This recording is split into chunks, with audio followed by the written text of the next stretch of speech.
my name is Marcus. I'm the compiler of a collection of therapy quotes entitled 1001 Windmills of the Mind, a collection of advanced self-help quotes taken from a self called the psychodynamic or the psychoanalytic perspective, which long ago, as I understand, is referred to by some, or perhaps many, as philosophical medicine and narrative medicine.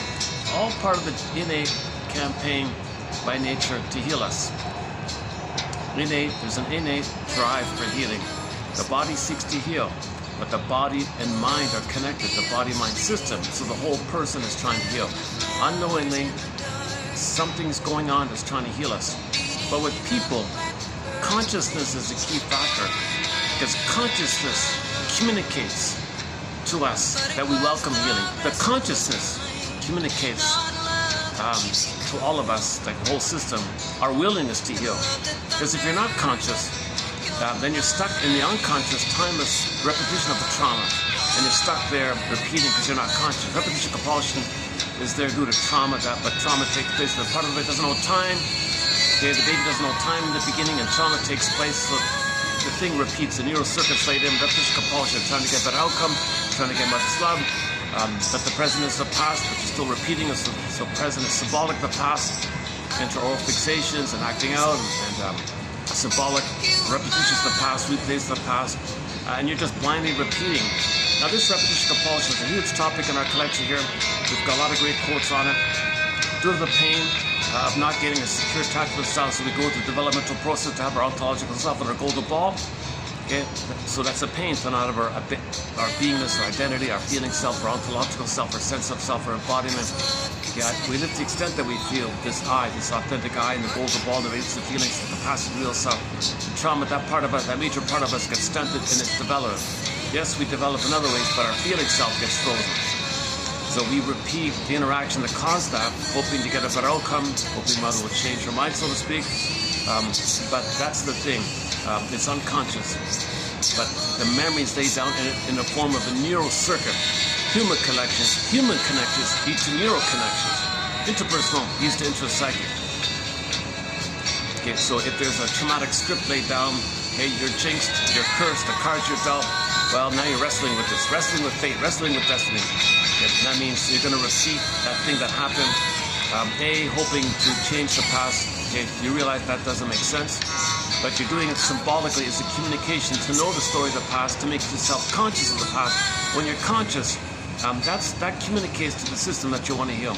So consciousness expands your capacity to know the truth, which expands your capacity to feel.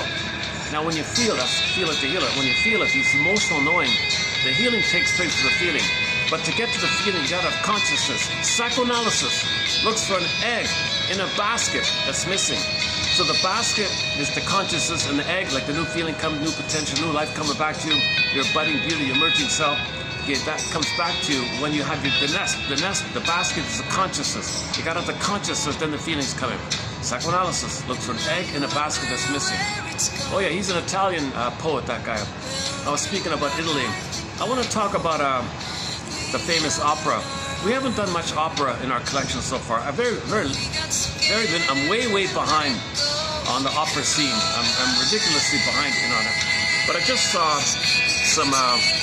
a clip from a famous musician from Peru. What's his name? Oh boy, Juan Flores or something. He's considered the #1 greatest opera singer of current times in the tenor area. And then a lady from Germany, what's her name again? Oh boy, I forgot her name. So she played the soprano. So she's like the top soprano lady in Germany, and the guy in Peru, top tenor. And they did a duet together of the fallen. What's it called again? The wayward lady, the fallen one or something, La Traviata or something. So I saw the clip. That's pretty good. Yeah, you were a lot of enthusiastic comments. So it got me curious about that whole story about the opera.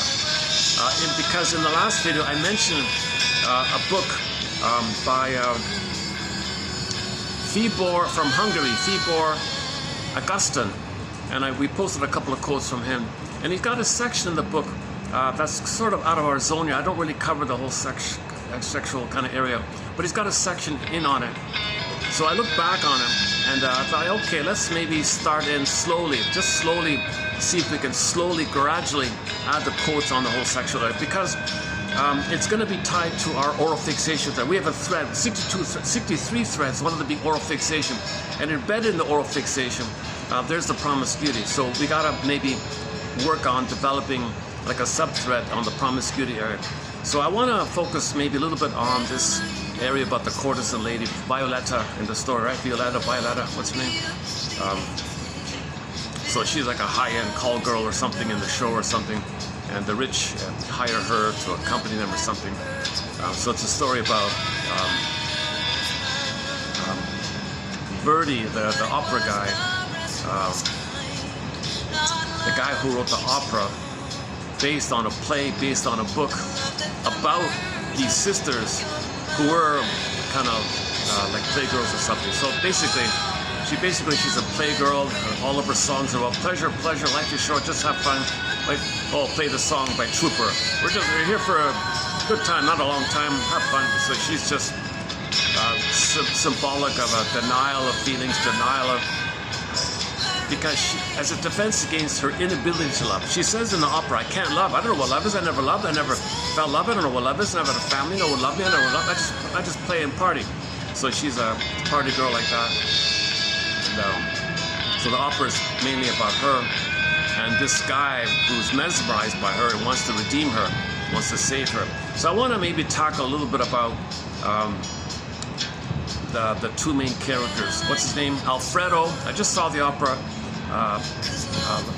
yesterday and this morning. Alfredo and the woman, they called her the courtesan, Violetta, right? Violetta and Alfredo, pardon me. Alfredo is spellbound, love at first sight, saw her, was infatuated with her, limerence, spellbound, head over heels, love at first sight, obsessed with her, obsessive love, infatuation, puppy love, spellbound. All he does is think about her, wants to be with her, and fantasizes about her, waits for his chance to meet her. And then, so he's really totally in full-blown symbiotic fusion fantasy, and he's in a euphoric state of thinking that she's the one kind of thing. So we'll talk about Alfredo, we'll talk a little bit about Violetta, and a little bit about Alfredo's father, who is jealous of the son. So it's Elias complex. So I want to gradually start off there, and then maybe talk a little more about Violetta at the end of the video by Mr. Augustine and a couple of other people. So this is new territory for me. We have a few quotes on the Don Juan syndrome, a few quotes on, in trauma, the heart self, the feeling self is detached, pin goes on the collar. So the person had the trauma where the heart cannot be with the body. So in sexuality, the heart's not there. But they want the heart to be there. But the heart disappeared. So they repeat the trauma of losing the heart connection. So they search for it, failed. Search for it, failed. Promiscuity, hope, fail. Pain, search, hope, fail. And you're in a cycle called promiscuity where you want to get back the heart to your body, but just repeating what happened without consciousness, just repeating. So we repeat in an attempt to remember. So people engage in promiscuity, maybe we can say they're trying to remember. They don't know themselves that the heart got detached from the body, and they're repeating the failure where they can't bring it together. Because the baby, it's meant to be a part of us. The heart and the body, it's supposed to be together. But in trauma, that part of us, that main part of us, the feeling self, the ontological self, the I self, that goes kind of flat, and there's a pain. And the way to repeat is search for, your unconscious is going to search for people with the hope to resolve this problem with others, to get back your feelings. So you're going to do denial, depersonalization, you're not going to see the truth or something. And then, so you find somebody, I guess how it works is they're going to find somebody who caused the failure and be attracted to that person because you're drawn to someone who failed you. That's a spellbound thing, because maybe that person is an emotional reincarnation. Your mother will do it right this time and get back your feelings. So you'll only fall in love with somebody who hurts you, because if mother hurts you, you'll only be attracted to someone who will hurt you, because you want to resolve this issue and get better outcome for the past. But that's unconscious. So, and once again, consciousness understands time. So when people say make the unconscious conscious, conscious understands time. So you want to understand your life in terms of lived experience, lived, emphasis on the ED, it happened, like time. And then unconscious doesn't know time, it's just spinning around in time is eternal forever kind of thing. Okay, called repetition compulsion, it's like a loop like that. And that means you see every day emotionally as the past. Again, you see it as the past because you create a schema, a stencil, a template, a working model, and every day you see it through that lens. So you distort the present or twist the present to fit it. Misuse the situation, orchestrate, manufacture the situation to fit the template, and see the present as just the past again. Just different characters, but same. Different people, but same script. Same script, different cast. Somebody the singer, Whitney Houston has the song with a colleague of hers. So you're still in the unconscious self, the secret self, the double self, the hidden self, the repressed self. All of us that we don't know. Okay? You put it all together. It's the one who walks with me, who's not like me, who is me. Someone's living my life. I know nothing about him. This double self, or secret self, or shadow self, or shadow soul. You see, it doesn't understand time. It's functioning like a puppet master. Energy's there. The issue of unresolved trauma with the mother's there. Unfinished business. Didn't get trauma is we didn't get mother's love. Because if the baby doesn't get mother's love, he can't develop it from an emotional point of view. So you're always repeating to pick up from that place to get a better outcome. So the purpose of repetition compulsion is to resume development. Repetition compulsion means you're living in the past. And you want a better outcome from the past so you can resume development, so you can have your feelings and bring heart to the body in intimacy. So what if the capacity of the real self is intimacy and the heart's going to be there? So the promiscuity reflects the lack of the heart in there. So the lady Violetta cannot love, and she works as a call girl or whatever, and people hire her kind of thing. It's no problem for her because there's no, her clients, whatever, don't want her to have an emotional investment. She can't offer an emotional investment. But she thinks, well, I can repeat the failure. And plus, she gets symbolic mother with the money. So she gets the gifts and the money is symbolic mother, but just doesn't have to give. But the money she gets is not actual mother in the past, so it fails. But she's got to repeat the failure. So she can't bring love to the table. Okay. Now men have a split. So her main boyfriend before she met Alfredo was the Baron or something. I forgot his name, the Baron or something, some billionaire guy. And he's got his wife beside him, who's the mother, but he can't have an emotional. He can't be physical with his mother. The wife's playing the mother, and the wife is like even going along with her. Yeah, you can have the mistress. You can hire the call girl. You can sleep with her. I'm your mother. That's fine. So she even supports it kind of. So that's the famous mother Madonna whore split or something. I don't really like that phrase, but let's just say mother mistress split. I guess maybe that sounds a little better. So the Baron's wife even said, yeah, that's okay. That's okay. As long as you regard me as your mother and you're my little boy, fine. Then your money will take care of me. So there's no, and if the Baron treats his wife like the mother, it's an incest taboo. He can't be sexual with somebody he unconsciously thinks is his mother. So the split, the famous split. So he's got to have a mistress around. Enter Violetta, what's her name? Violetta. Can we just call her Violet? Violetta?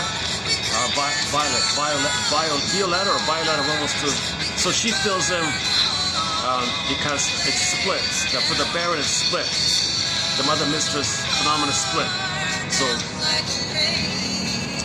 he cannot have an emotional, he can't bring emotions.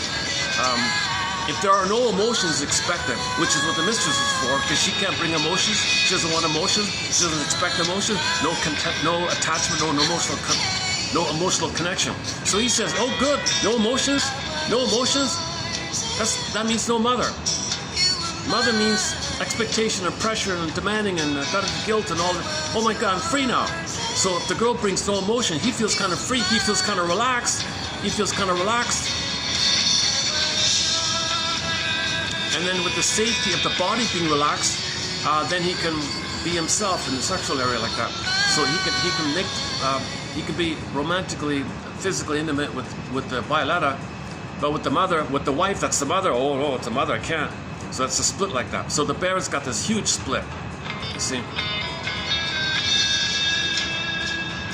So the Baron's wife just uses the boy, controls the boy, the Baron, for the money. Okay, and now most likely that we don't see it in the opera, but probably his wife probably has like the pool boy or something, where there's no physical. She also has a split. Anyways, let's just focus on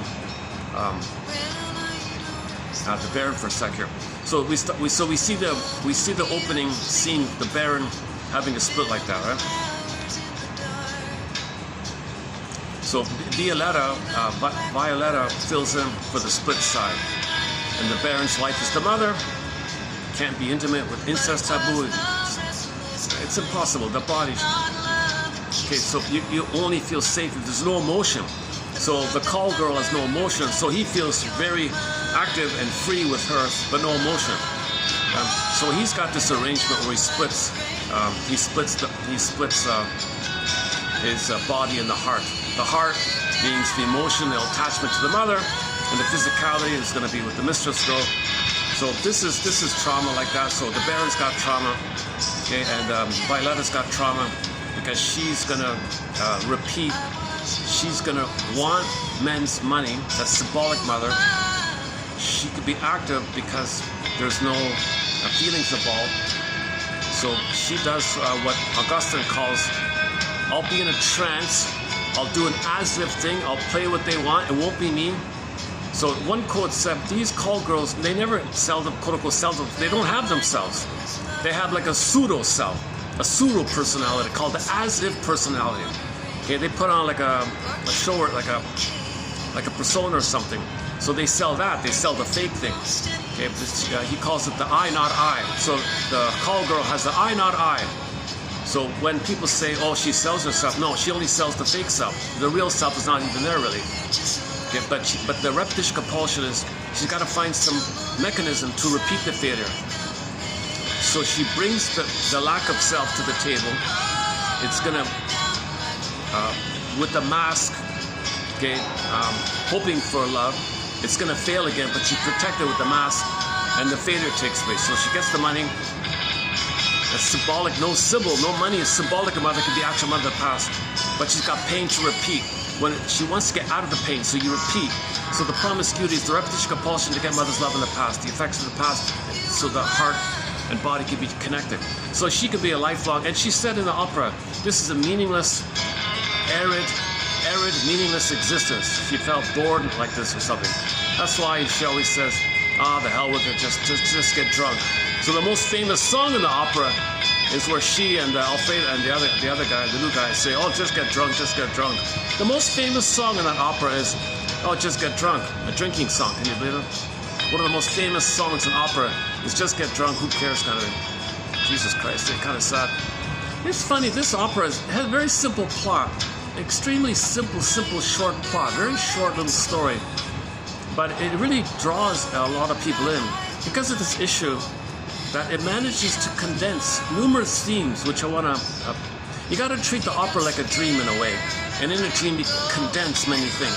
You don't got to take it too literally, linearly with the story. It doesn't, linearly it doesn't even make much sense, the opera. You got to treat it like a dream and just have some uncanny connection to the dream sequences. You got to interpret the fallen woman up. What's it called? La Traviata, the fallen woman. What's it called again? The woman who went astray, the fallen one, the fallen woman. I forgot already. You got to treat it like a dream in a way, like a fairy tale almost. Right?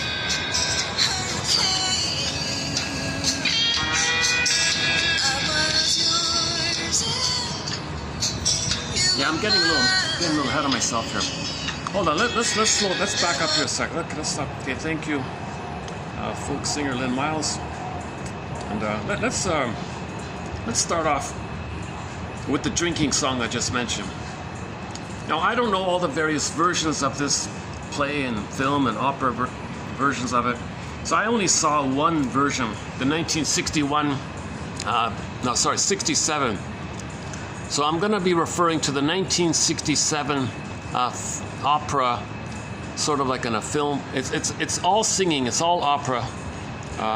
but it looks like it's half opera, half, like a movie, it's like a movie opera kind of thing.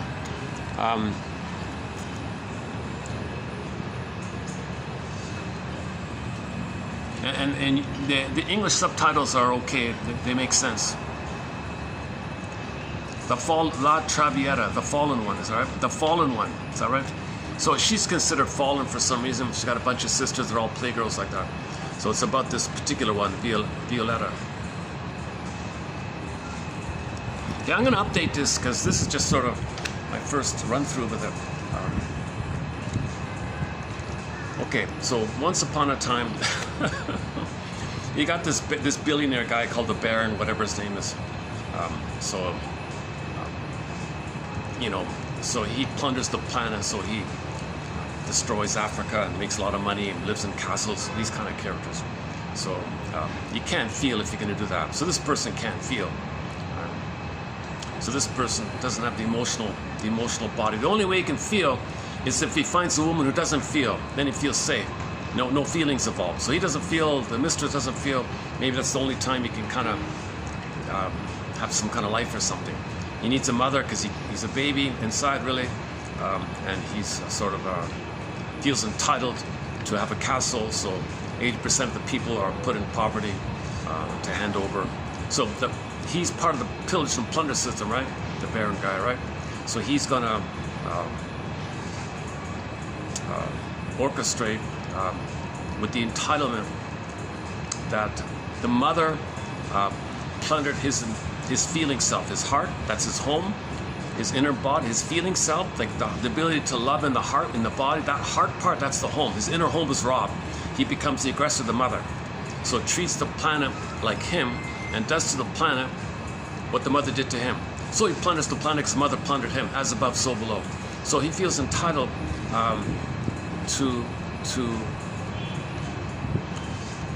no, he's in symbolic pursuit for mother. So he doesn't know mother did that to him. So he identifies as the aggressor, plunders the planet so he can know that mother plundered him. But he's not conscious. If he's conscious, maybe he'll change, he won't do it, but he's not conscious. So he's plundering the planet, okay, creates all these people in severe poverty and doesn't care because he thinks mother did that to him. Mother didn't want him. He felt robbed by this. He felt betrayed. He thought the mother was a robber baron. He becomes a robber baron, right? Mother short-sold his soul. He becomes a short seller. Mother gave him emotional poverty. He gives other people debt as symbolic of poverty, as above, so below. So this guy also has an issue of the repetition compulsion from a sociological point of view. So he's a wealthy billionaire like he's doing this. Okay, so now what? He's got ennui. So what? He's got all the gold in the world or whatever it is. Now what? Just get drunk? That's what these operas all say all about. All they do is get drunk or something. Or plunder the planet or get drunk. It's a kind of a pitiful thing like that, right? No matter how well the costumes look, forget about that. No matter how well the opera singer sings, forget about that kind of. They don't focus on the reality of these kind of things, right? So this fellow, this Baron guy, let's say, his mother plundered him, didn't love him, didn't want him. He becomes the aggressor. Okay, the planet is seen as him. Okay, and as above, so below. So the planet will have resources. Well, mother plundered his resource, his soul, his home, his heart. The heart was the resource. He plunders the resources of the planet. His outer behavior will be a reflection of the inner state, as above, so below. Now, he identified with the aggressor. That's what babies do. They identify with the aggressor to get the story of what the mother did to him. So if the Baron guy, let's say, can observe him plundering the planet, he can make the inference, wait a minute, who taught me this? Did my mother plunder me? Is that what's going on here? But he's not conscious. So he's in a state of total unconsciousness. He's got no self-awareness, zero self-awareness. Okay, and then,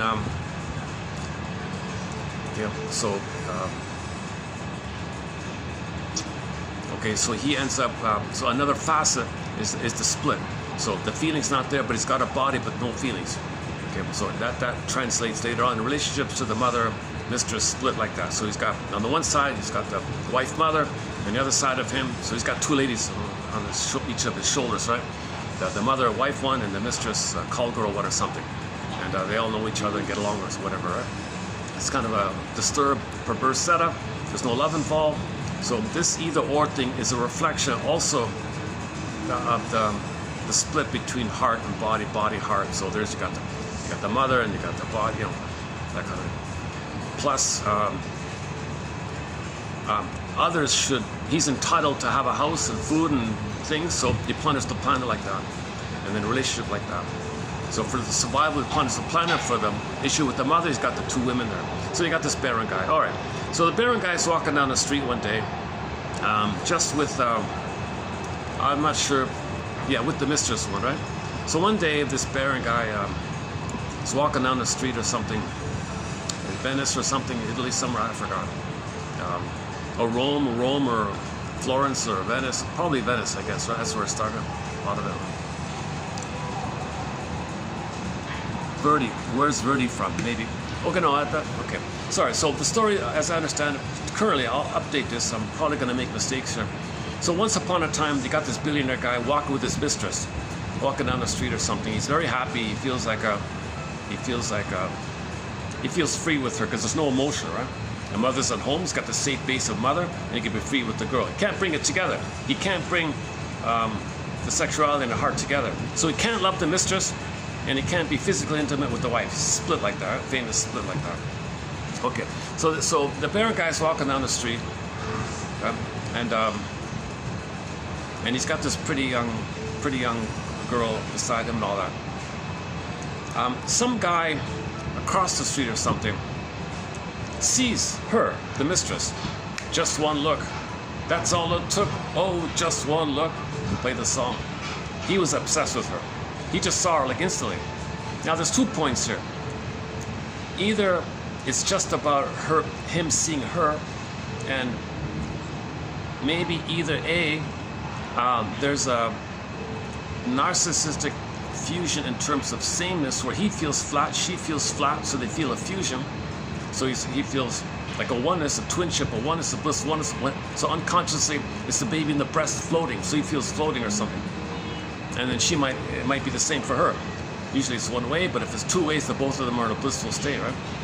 Or what I imagine a lot of shrinks would say, no, yeah, maybe, but the traditional thing is, I saw the title of an article, Oedipus goes to the opera. Oedipus goes to opera. Oedipus goes to opera or something. I forgot. Oedipus goes to opera. So, and based on the shrink modality of the traditional Freudian, okay, they would say, no, that guy Alfredo, he saw the older guy and the pretty young girl. He probably thought unconsciously, he never got mother's love because father was in the way. Get away, father! I want the mother. So he thought it was this triangle thing, where he was only attracted to the remembrance that when he was a baby, mother wasn't around because father was around. And so I don't go for that too much really, but that's one theory about why Alfredo was obsessed with her. If she were alone, would that happen? I think it would. If she were alone with that guy, I think it'd still be like you. Or maybe the mother's unavailable. She was unavailable. She's taken. Maybe felt when mother was taken, she's taken. I'm excited. Mother was unavailable, she's unavailable. It's really quite explainable, Shrinks might say. Or Katie Lee would say in her song, it must be something psychological. So why Alfredo was in love at first sight, spellbound, infatuation, limerence, puppy love, okay, can't live with you, can't live. He's in this delirious euphoria, just one look, right? So now he's thinking about her. It's called obsessive love. He's obsessing about her. Enter the topic on limerence we just covered about a month ago, limerence. Okay, this is not love. This is a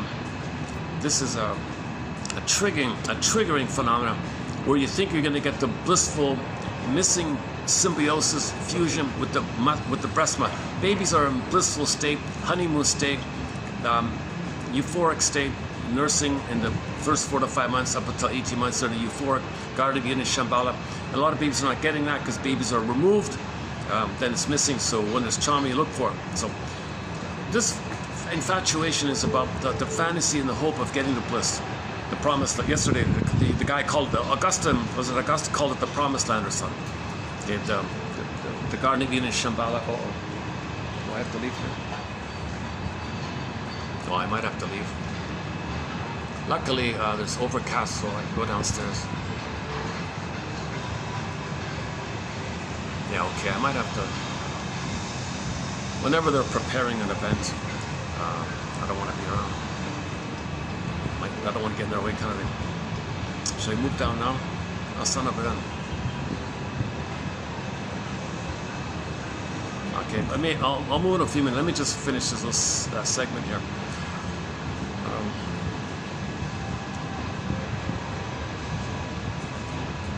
Okay, so babies have a state of unio mystica, participation mystique, okay, blissful oneness in the beginning called Garden of Eden, Shambhala, Shangri-La, Avalon, Paradise, Utopia, Promise, this blissful kind of phenomenon.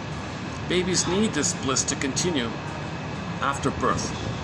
Okay, it's considered to be a mother-infant dual unity from birth to 4 to 5 months, and then it's still there up until 18 months. But from 4 to 5 months to 18 months, he's sort of starting to gradually differentiate and to make himself distinct between him and the mother, but he's still in a blissful place. And then finally, at 18 months, this infantile megalomania, he thinks the world's my oyster, the world's the breast, he owns the breast. Baby thinks he owns the breast belongs to him, it serves him, he's the center. So this is called infantile megalomania, he's king and a god and all that. At 18 months, that kind of dissipates, and then he goes into the more human realm of learning what he likes. Now, voyager, seek that forth to find yourself. Okay, now the famous rapprochement phase where he explores, and he's got to learn that mother doesn't rebuff him because he learns that mother is not using him. The mother has pleasure in the child's autonomy. So you've got to learn that kind of stuff. So if the baby's needs don't get met early on, before 18 months, he's still in that blissful kind of place. Now, it's really severe if the trauma takes place before 4 to 5 months. Sometimes at birth, it'll be gone like that. So if there's a real madness, play the song Love Leads to Madness. If there's a real madness or lovesick, this immense lovesick and immense madness, obsessive love, all you think about him, and they call limerence like that, that's probably because the oneness wasn't there. The nursing thing wasn't there. Okay. Now sometimes alcoholism fills in for that, or the oral fixations fill that, and addictive romantic love, promiscuity can fill in for that. And to the oral fixations. The oral fixations are about the hope to get the bliss, the promised land, right? Yesterday's quote. So this guy, Alfredo, okay, whether he sees her, I think I'm going to go with that theory. He just sees her. He doesn't care about the guy near him or something. He's just too spellbound with her. He's kind of oblivious to him or something. Other people might say, no, it only reminds him that he was the father, and that's the missing mother, and he couldn't get the mother because the father was around. I have a hard time. See, one of the things that takes place with these theories is that the problem with the mother gets transferred to the father, but the father can't do what the mother should have done. So I'm going to go for the time being that Alfredo sees Violetta, okay, love at first sight. He's spellbound, obsessive love. So one day this happens, right? Now, so for the next year following that moment, he's obsessed, he's thinking about her. And every day he asks about her. He asks how's she doing, what's going on with her. And if she's ill, he's worried about her. And if she's over there, he's thinking about her. Like a groupie obsessed with a celebrity. He's kind of really obsessed with her for a whole year like that. Anyways, a year passes, and he finally gets a chance to meet her at some event, somebody's party or something. So let's play the party scene where they meet. So you're gonna see somebody say to Violetta, "Hey, that guy over there, Alfredo, he's obsessed with you. He's really crazy about you." "Really? I don't believe it." "Yeah, no, he's crazy about you. I'm telling you the truth. He's crazy about you." "Oh, interesting. Okay." And then, hold on a second. Hi, is it okay if I? Yeah, it's okay. If you want me to go, just let me know, right? Okay, thanks, yeah.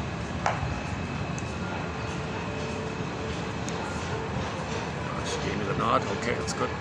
But I'll leave anyways pretty soon. Okay, so here's the scene from the film where they meet.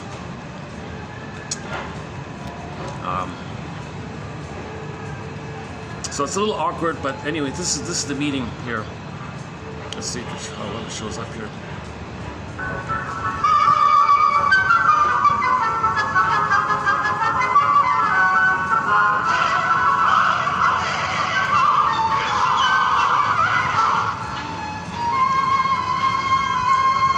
these songs are about, oh, just get drunk and have pleasure and don't think about things. Don't think about all the poverty creating around the world, all the people dying and...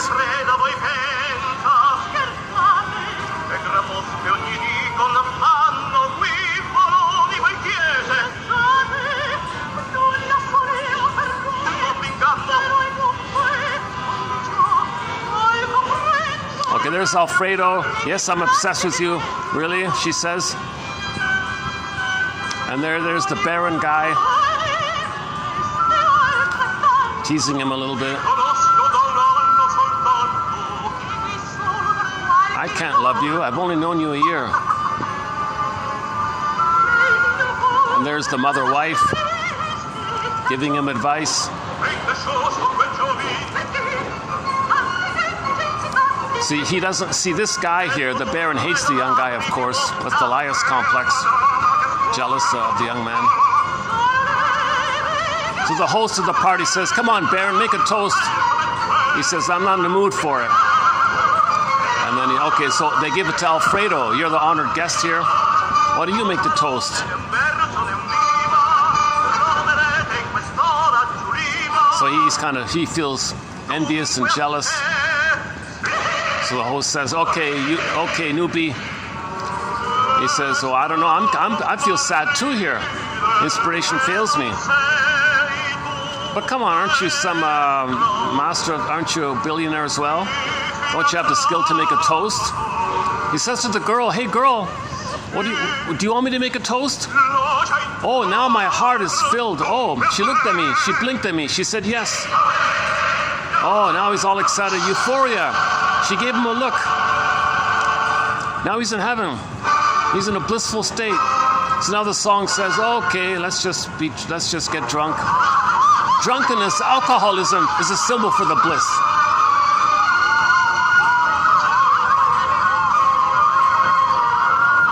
Okay, once again, alcoholism and getting drunk is a symbol for the blissful euphoria at the nursing time with the missing breast.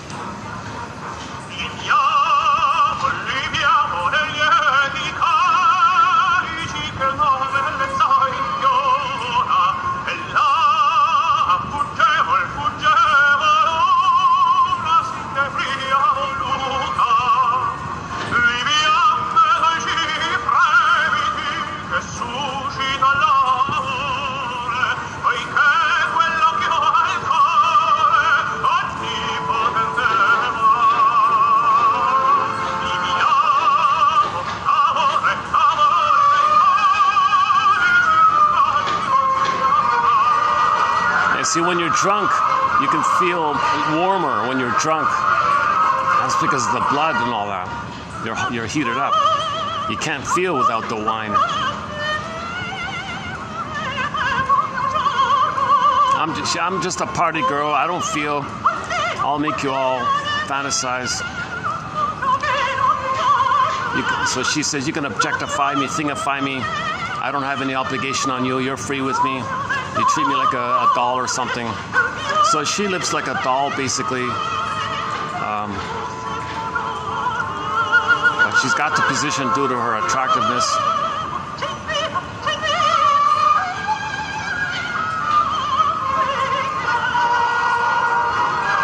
Every man in that room is obsessed with her. So she has no one man at the same time, has all men but not one. That's the baby saying, "I have mother, all the mother, but no mother."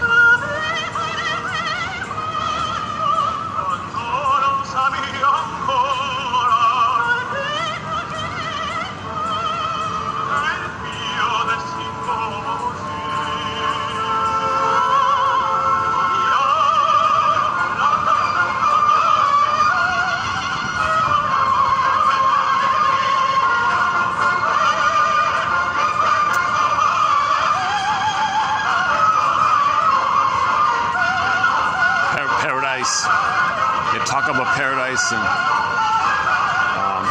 the only thing that's important is being blissed out. And she's sort of the lead voice of this.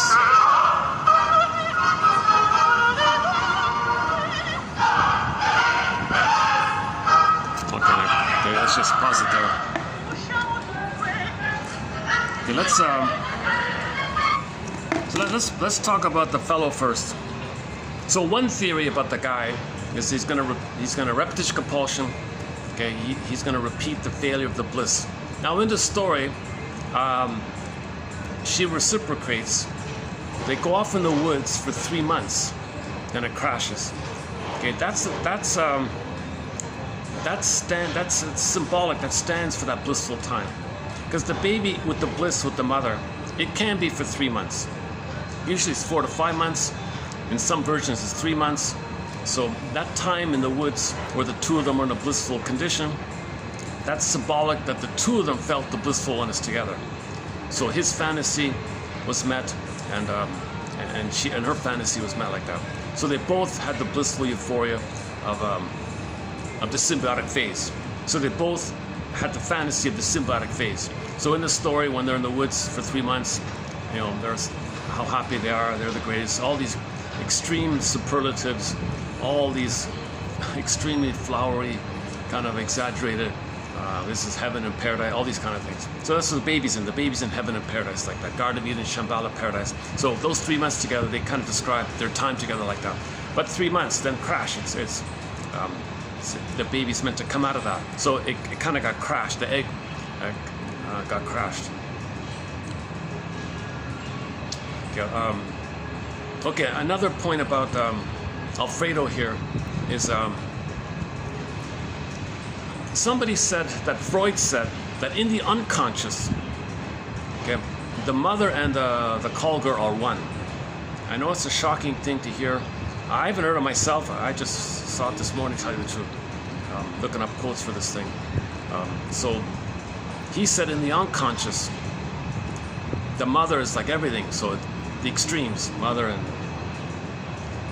like that. So if Alfredo,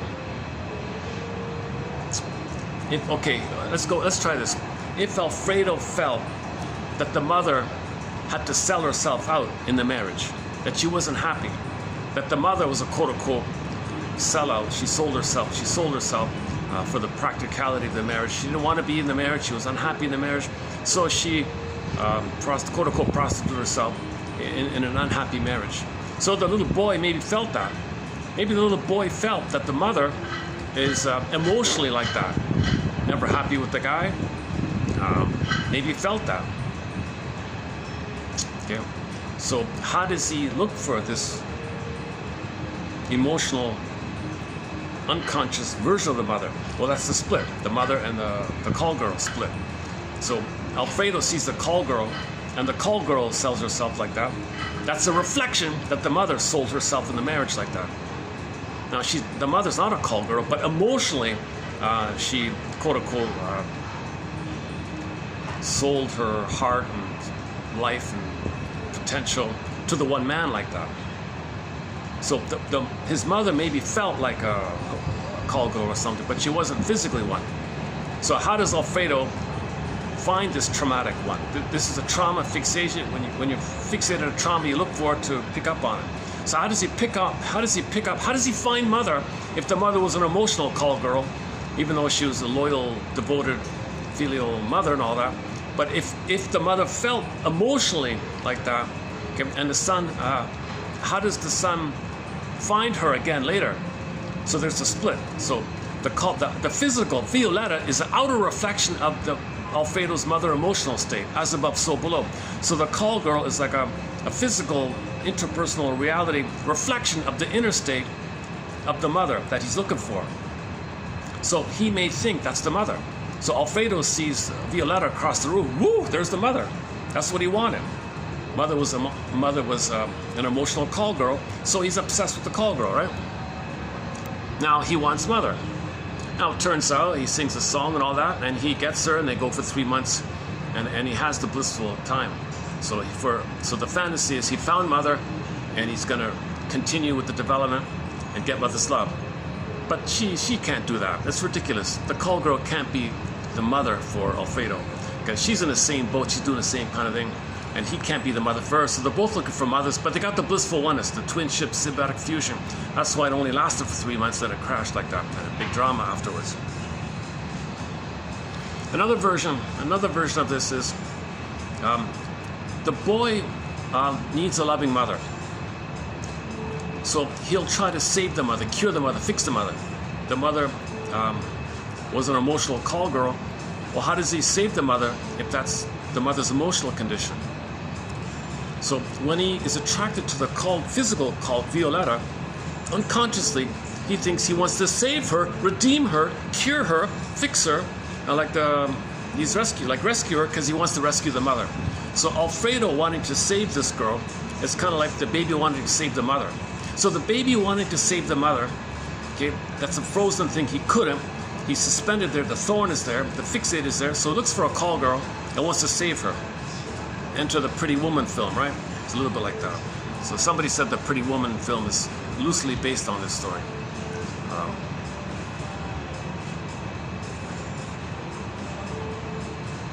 Hang on. And that, okay, hang on. Okay, now let's just stick with La Traviata. So Alfredo found the mother, found a symbolic, triggering catalyst, remembrance of the mother, wants her love, and wants to save her. So he's doing two things. Alfredo wants to save the mother, and he wants mother's love. He wants to save the mother to get mother's love. So he's got to recreate the missing symbiosis. So that's what the 3 months in the countryside were about. They spent 3 months in the woods in a blissful, kind of like paradise in the woods like that for 3 months. So that's the fantasy that he is going to get mother's love, right? And she's in the same boat kind of thing. Okay, so in the dreams, you can have condensation of different motifs fusing together. There's no like conscious linear story. This story doesn't make sense too well if you follow it logically. So that's why when a story's like that, it's kind of like choppy or something. That's like a dream world. Things condense and fuse. So let's just take that as one dream sequence, right? Is what I try to say there. Okay, another dream sequence, or another theme or pattern. Okay, another common theme or pattern is the Laius complex. Okay, so Alfredo's father. Now turn the page. A totally different motif, right? Totally different fairy tale, a totally different pattern, whatever. So don't link it up too much. Okay, so now turn the page. Another case scenario, another thing that's going on in psychology is that Alfredo's father has the Laius complex. What's Laius? Laius means he's going to reject the son because his mother rejected him. Okay, so when Laius was a little boy, he was called Oedipus. Right?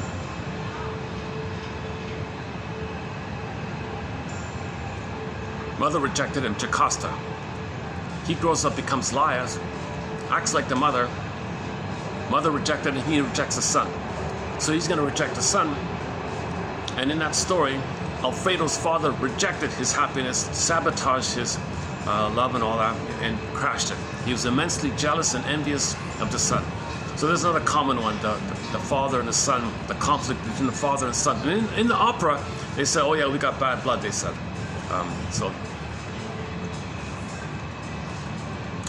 And here's the funny thing. In the film, this father doesn't talk like a father. His vocabulary, his emotional guilt-tripping, he's a guilt-tripping mother. Now, in the story, you don't see any mother. There's no mother in this story. There's zilch. There's no reference to any mother here. Okay, that's a key theme in fairy tales, that there's no loving mother. And that's why we have these operas and dramas and all this. There's no mother. The mother was impaired.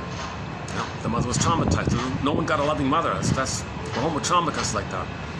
So when we see Alfredo's father talk, you can hear all the typical guilt-tripping tactics mothers use on their children.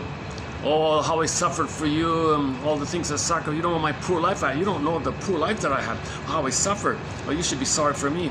So so the father was guilt-tripping him while he was destroying his happiness, and he was jealous and envious because. Okay, the father as mother, go to the mother. The mother doesn't want the son to be autonomous because the mother's using the son to take care of her, parentify her, soothe her, take care of her. The mother says, I made you to find me. Mother said, I didn't have a loving mother. Okay, no mother, right? So the mother has a baby and turns the baby to be a mother for her, symbolic mother for her.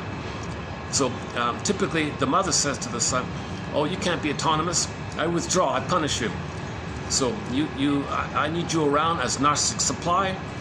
Okay, mother wants the child to make her the center stage. The mother wants the child to be a failure and clutch onto her apron strings so doesn't feel alone.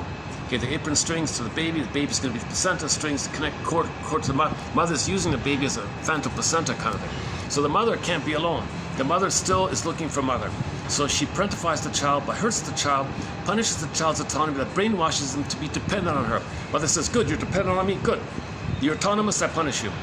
You're dependent on me, I reward you. So she rewards the child's dependency and punishes or sabotages or wrecks the child's autonomy and initiative. Okay, that's what we see there. So instead of the father, it could just flash it to the mother. In the dream world, things can project. So the projection of what the mother's doing is put onto the father. You see the father, but it's really the mother. Okay, you got to unpack it a bit. So the scene with the father, it's really the mother. That vocabulary is typical guilt-tripping mother talk when you see the film, right? So what you see in that snippet is it's code for this phenomenon where mothers say to the boy or the daughter, you can't be autonomous, I need you. I don't want to feel alone. I need you to find me. Mother's rights, I'm entitled to get supply. I want you to make me center stage. I don't want to feel alone. Okay, I want you to think well of me and come to me and turn to me and ask me questions and I know the answer. Don't do well in life. Be a failure, be miserable so you'll need me. She's just totally using the kid as a symbolic breast because the mother wants narcissistic supply in lieu of her maternal supply. The mother didn't get maternal supply from her mother, so she symbolically looks for it in the form of narcissistic supply with the kid's attention, the kid turning to the mother, never leaving the mother. Now some others say to the kid, all right, you can get a degree on the condition you're tied to my strings emotionally. You can even marry a woman, but emotionally I'm number one. And so the mother wants to maintain the tie, and she'll let her go maybe late in life or something, I don't know, or never. So this is the mother complex. So that's why the article was good. Oedipus goes to the opera. So this story is kind of like that. Oedipus goes. There's no adult here. These are all these well-dressed people. They're all simultaneous gods and helpless infants. The alcoholic is both a god and a helpless infant. These are helpless infants looking for bliss. Bliss me out, alcohol, bliss, alcohol. I'm a god, I feel important. Babies feel like a king and a god, but you're a baby at the same time. But the baby feels like a king and a god, hence the zinger. Alcoholics are gods and helpless infants. So that's what that song we sang was a little bit about.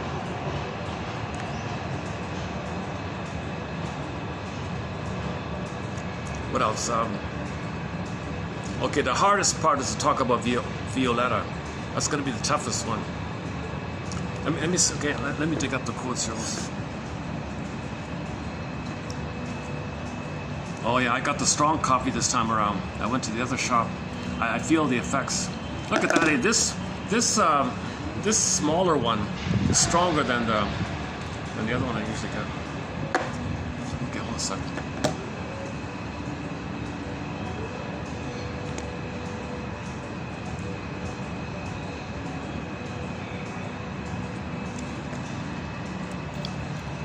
Okay, so first of all, the general point that this issue with obsessive, falling in love, madness love, romantic love, passion love, infantile love, transference love, puppy love, okay, spellbound, mesmerized, this kind of love at first sight, this kind of stuff's been around a long, long time, right?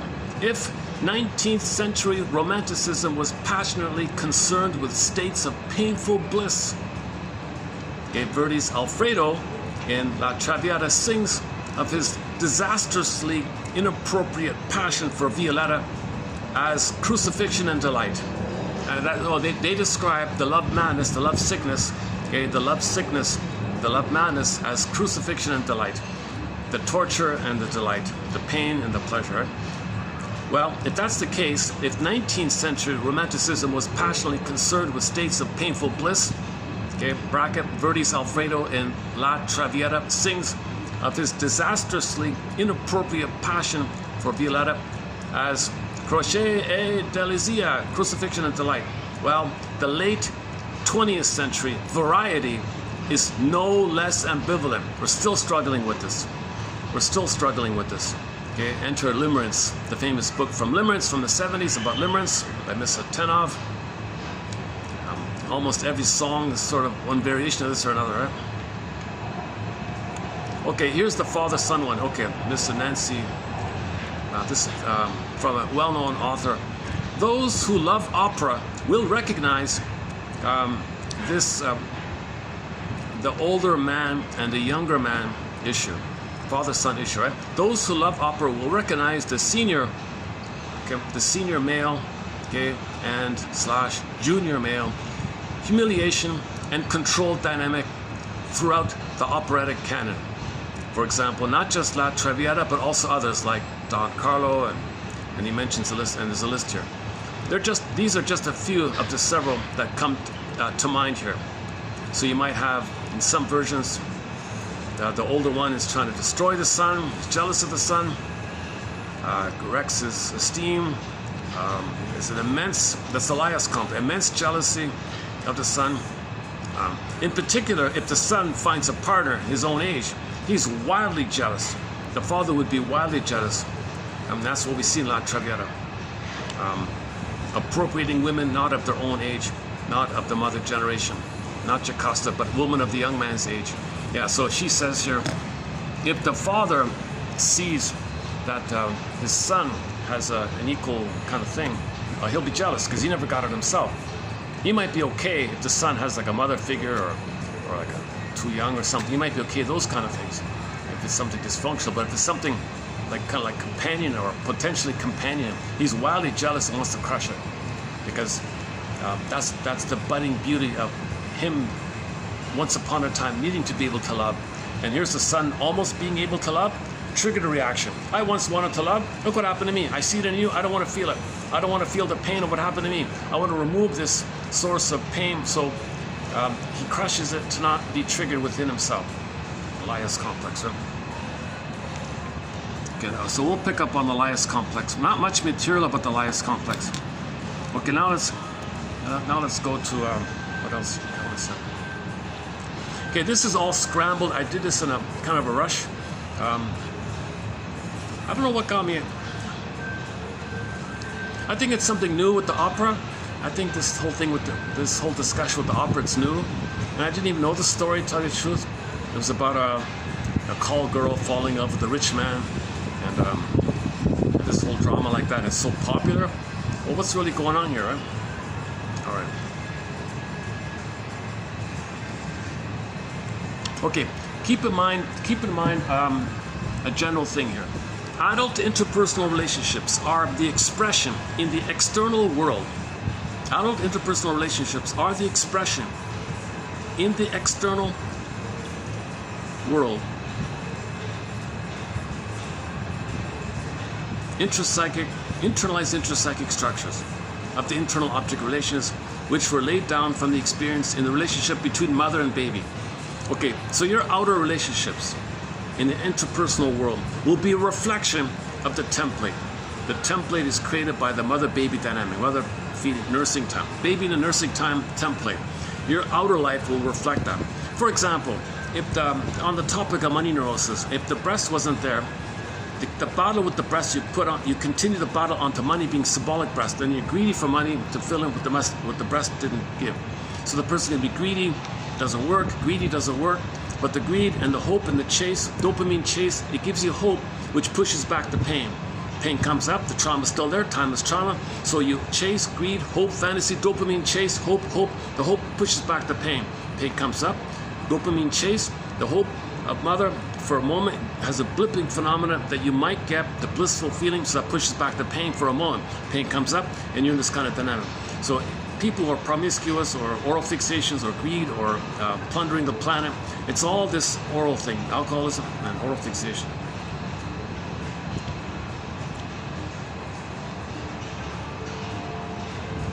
Okay, back to the barren guy, the split there. The divorce between physical love, like body, and tenderness, okay, or so-called heavenly love and the bodily, okay, is not the result of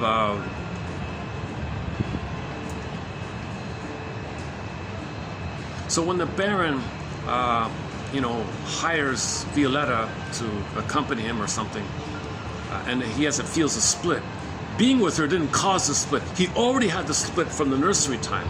That's what he means here. Okay, where is it here? The divorce between physical love and tenderness, okay, taboo and tenderness, right? Okay, carnal and heavenly love is not the result of the first sexual experience occurring with the call girl. This separation is a very common form, having varying ideological factors. He lists unconscious sadism, ambivalent attitude to the mother, okay, talionic impulse,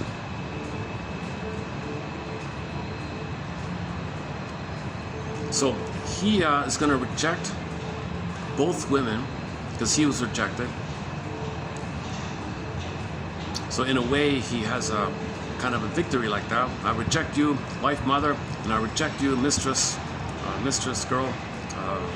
I don't bring all of me to the situation, so I reject both of you. But I need both of you, but I reject both of you. So there's something already laid down in the nursing time, and that's what's that's the point there.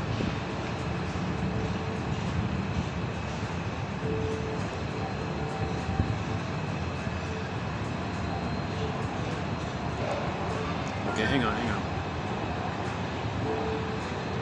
Oh, here's the one about the call girl. I don't know what to call her. They call her the courtesan, right? The prostitute for the wealthy people or something. They call her the courtesan or something. In the film, Violetta's called the courtesan.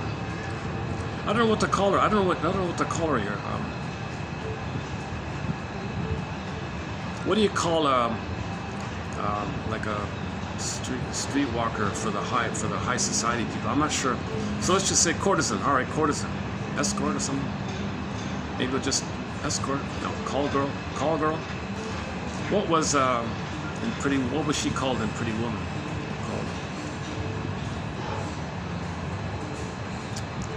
Okay, let me just experiment with here. Let's try the courtesan then. Okay, if the courtesan, if the courtesan or the high-priced escort, whatever, the courtesan cannot, with accuracy, be said to sell herself. No, she's not there. She's not there. She's only selling a pseudo-self, an as-if self, a shell. Her feelings are flat. She's not there. Okay, she's in an as-if mode. She's in a pretend mode. She's like an actress or something. She's just pretending something. All of her emotions are pseudo-emotions, fake personality. It's all fake. Oh. Okay, still okay, all right. Okay, next one. So that's the first point here. So just a clarification. Oh, look at her. She sells herself. No, no. What are you talking about? She's not there. She's not there. She's selling a fantasy, fake feelings, fake emotions, or says what you want to hear. It's all fake. Don't take anything real like that. She's selling a show or something. I don't know.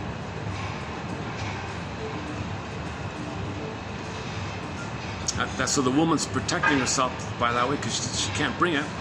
So she has a shell and makes money with the shell, and the shell gives her money, and she's protected with them. But she gets the money as symbolic mother, so she gets material money. So she gets something materially. She doesn't have to give up her inner life because she's somehow managed to put a hard shell over her heart or something. So she's not giving herself. She's not. There's nothing. There's no real. Herself was quote unquote gone already on. All right, next one. Where are we at? Okay, it's Blanche's presence in the novel. Okay, some novel here. Blanche's presence in the novel works as a disguise for the fulfillment of the wish to humiliate the father. Okay, so there's some novel. I don't know which novel this is. Whatever novel he's talking about here, there's some novel out there, and the woman is called Blanche. And I think what it's about is when Blanche was a baby girl, the mother crushed her, right? She had a hope that father could love her in lieu of the mother. She's angry at the father for not giving what the mother did, but the father can't do it. So she wants revenge on the father. Really, it's revenge on the mother, but she's become the mother. She can't. She's got to have some tie to the mother. The mother crushed her, so she wants to crush the father. She's the mother, she identifies as aggressor. And the father should have been a good mother for her. So Blanche wants to mock men, humiliate men, put them down, ridicule them, hurt them, or laugh at them. And that's the unconscious sadism, the talionic revenge on men, because she's getting back at the father. You failed me, father. You didn't give me the love my mother should have given me. But the father can't, but the baby doesn't know it. The unconscious doesn't know it. So she's really supposed to get revenge on the mother, let's say, but she puts it on the father. Okay? And then this courtesan girl hates men, mocks men. Most of these courtesans deeply have contempt and hate and for all the men, because one theory is that's getting back at father. I hate you, father. All men are father. I'm gonna hate all of you men because you're my father. The woman's thinking. And the poor sucker, I guess the victim guy, had a hope that he could save her, redeem her. Let me save you. Like Alfredo. Let me save you. Let me fix you. And yeah, she hates him. Let me save you. My mother hated me. You hate me. Good. It's a fit. It's a neurotic fit. It's a psychotic fit. Fully droit. A madness. Shared madness. You hate me. My mother hated me. I want to save my mother. I'm going to save you. She says, no, my father failed me. You're a man. I'm going to hate you. I'll save you. No, I hate you. I'm going to save you. So this seems to be the quote-unquote perverse or disturbance of this kind of thing. Okay, next one here. Okay, now, these are from different authors here.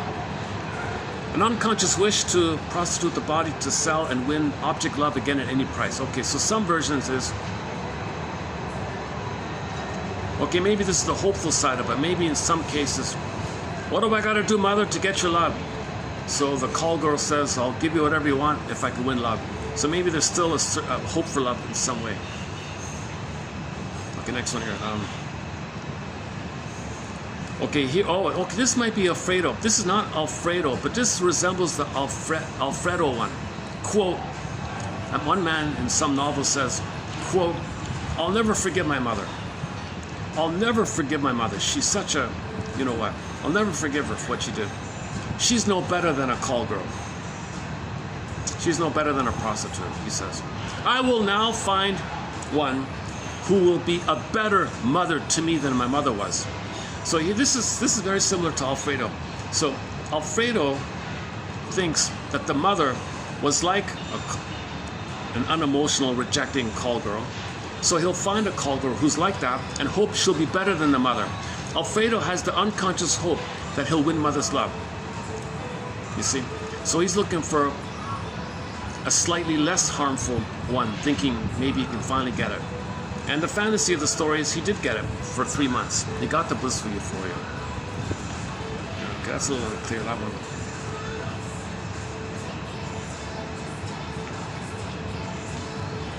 Okay, one man had a hope for love, but he never got it. Okay, so one man went to the red light district or something, looking for affection and tenderness, never got it. Never ever got it, right? He visited a brothel, but intercourse with the prostitute failed to satisfy his wish for tenderness. Okay, the women doing this cannot be tender. They cannot feel. They're in revenge mode of losing the feelings. They want women doing this, I think, are mainly in revenge. They hate. Yes, they'll take your money. That's symbolic of mother, but they hate you. So they want to get the hate out and get your money. So these girls want your money, that's the mother, and get the hate out. So they're angry, but they need. They hate and they need. So this seems to be the dynamic here. So here's some poor guy looking for tenderness, and he can never find it. Of course he'll never find it in this kind of environment. The whole environment promotes the mocking of feelings. There's a taboo on feelings. If there's feelings, I'm going to attack it, mock it, haha. You know, this kind of thing. Is that right? I think the woman would flee and mock any kind of sentimentality or feelings. I think most women in this category would be triggered, and as a defense against it potentially being brought up in them, they got to mock it to not feel it within them. So if the man shows signs of sincerity, she's going to be reminded that once upon a time she maybe had a sincere point, but there's too much pain around it. It's like an anniversary reaction. She's reminded of what happened to her, and as a defense against it, she identifies as the aggressor. The mother mocked it at her, so she mocks it at him. So if the mother mocked the daughter's tenderness, this woman will mock other men's tenderness as a reflection of what happened to her. As above, so below. Once again.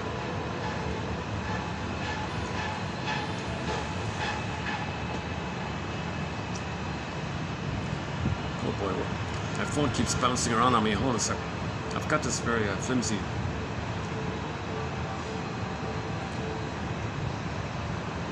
We did Blanche already, right? Blanche. Okay, we did that one already.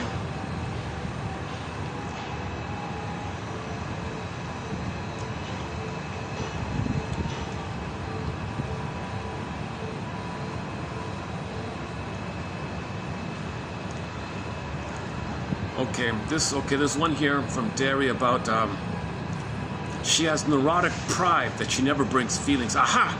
I never show feelings. I never show affection, tenderness, feelings. Aha!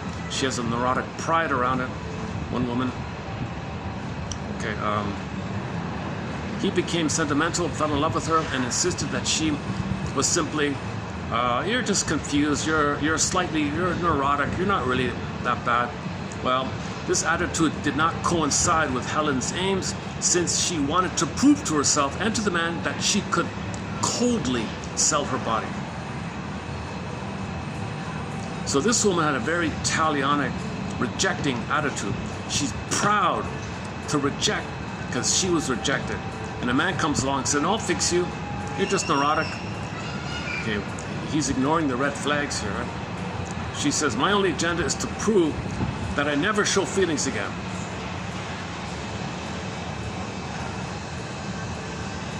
By adopting a business-like attitude, the call girl is supposed to make herself, even in her apparently unlimited availability, quote-unquote, personally untouchable by the other, and so immune to emotions.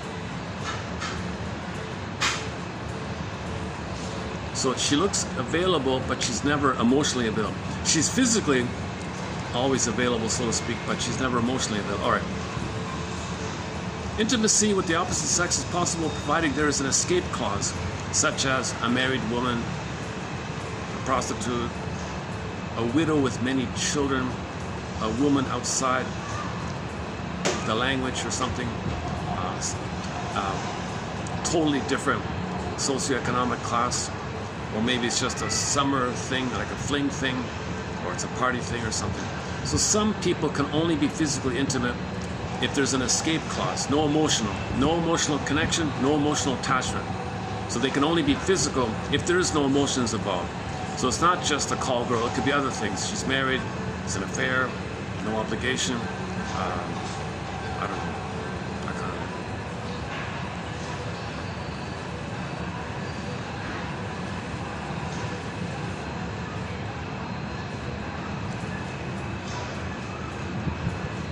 Such alcoholic men simultaneously attracted to two women with opposite characteristics, one sexual and the other maternal, were also acting out and separating their fantasy of mother in her dual image of good and bad, maternal and sexual, Madonna and prostitute. Okay, so Mr. Brown here. So back to the Baron guy, right? The wife was the mother, the Madonna, and Violetta was the call girl, right? So the mother has two sides. Babies. Okay, hang on. Okay, I didn't know this, but according to this one here, most of these women are not really, can't enjoy it even. Yes, some are addicted to it. Some are addicted to it or something, I guess. But a lot of these women, according to him, can't even have pleasure in it. They don't even have pleasure in it, right? Frigidity is a necessary condition of the behavior of the call girl. Full sexual sensation binds the woman to the man. So if she were to be relaxed and enjoy it or something, she might have a connection. She doesn't want the connection. And only where this is lacking does the woman go from man to man. Just like the continually ungratified Don Juan type of man who has constantly to change his love object. The Don Juan avenges himself on all women for the disappointment which happened to him once on the part of the first woman in his life. Okay? And the prostitute avenges herself on every man for the mother love she had expected from her father and didn't receive. Okay, that's not a bad way. Okay. So Don Juan was rejected by the mother. Imprint, prototype. Okay, mother. All women are mother. Revenge on mother. All women. He identifies as the woman. All women are him. So he'll reject all women because he's trying to know his mother rejected him. If he's not conscious, he could be Don Juan his whole life. So that's why he said consciousness is the healer. We repeat in search of consciousness. Back to the opening here. Consciousness is the healer. If he's not conscious, he's just spinning.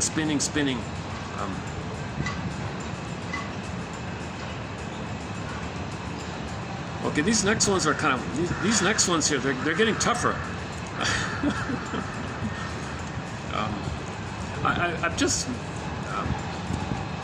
I kind of avoided this whole sexual kind of topic for 5 years here. So this is sort of our first kind of real quote in this area.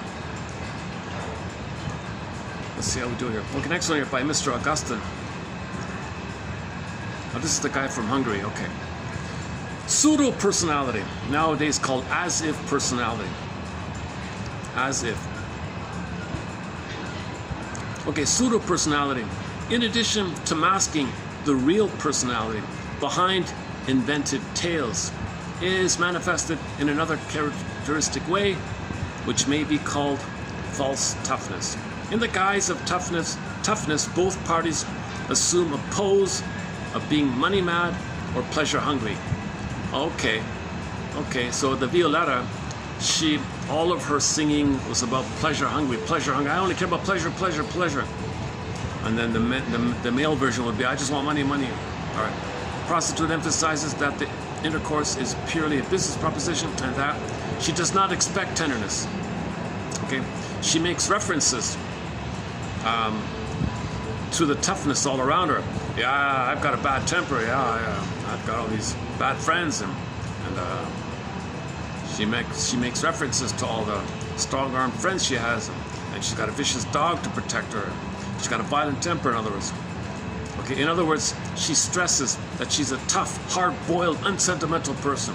Don't expect feeling, in other words. So she is determined not to be vulnerable, but to steal, because mother stole, to steal the man's money, which is symbolic of mother, and hates the man and only wants his money, kind of thing. The man expresses false toughness, so the man, to protect himself, to salvage some esteem on his end. So how does the man protect his self-esteem in the face of that, I guess? Here, the man expresses false toughness by assuming the pose of a tough guy. Yeah, I can pick any woman I want. Okay. Another way of saying it is, the woman doing this is able to do this through what he calls the I not I mechanism, by means of the quote, I am not I mechanism. The I am not I mechanism. That's the as-if personality, right? Quote, it is not I myself that takes part in this intercourse. I feel nothing. I'm not emotionally involved. I am only earning money, and this guy doesn't interest me at all, unquote. In other words, those who participate in this prostitution resolve their anxiety on the principle that, quote, so long as I'm hard-boiled, unemotional, not bound by ties, then this sexual thing is not sexual. So she doesn't even regard it as the real. If it's an I, not I doing this. So she disassociates. This is not me. She's disassociated, so it's not real. No feeling. If there's no feeling, it's not real. Something like that. So Violetta had this curse, right? Violetta in the opera would say this: I can't love, I just want pleasure. Perhaps in no other condition is this Oedipus complex and the anxiety which stems from it revealed so clearly as in this. Oedipus goes to the opera. The prostitute gets every man. The prostitute gets every man. To every man is assigned the role of sugar daddy, provider, father. Okay, that's symbolic mother. So the sugar, right? Sugar, sweetness, right? So she wants money that's symbolic of sugar, mother's sweetness. So she can buy candies, or the money is symbolic mother. So every man is symbolic provider. Mother should have provided. Mother didn't provide. Turned to the men. Her original father rejected it, so turned to all men in general to continue this battle to get mother's love. So the prostitute is still trying to get mother's love via the father, which failed, and all men in the world will stand for the father, which stood for the mother, which failed. So a translation, the women doing this are still looking for mother's love. It's just transferred to the father, father failed, transferred fathers to all men, to get it from all men in the form of money called sugar daddy, provider. And all these men say, I'll provide for you. And Alfredo said, I'll provide for you, I'll provide for you. On his end, it's different. He says, I want to save you, I want to cure you. See, he's got a different... The man wants to save her, so finally she will love him. The woman says, I don't want to save you, I just want to get. The woman never says, I want to save you. You just give me. You're symbolic mother, give me. The man says, I'm not going to get from her, am I? I got to save her first, and then maybe she'll give me. So the men have more more work to do, I guess. Women are just in revenge mode. Men are trying to save them. See, the boys are trying to save the mother, right? Is that it? The prostitute gets even with every woman, mother substitute, when she takes her man away. Okay, this is the theory about the Oedipus complex. So every time these call girls grab a man, in her fantasy, she's robbing the father away from the mother. Oedipus goes to the opera, right? The prostitute gets even with every woman, which stands for the mother substitute.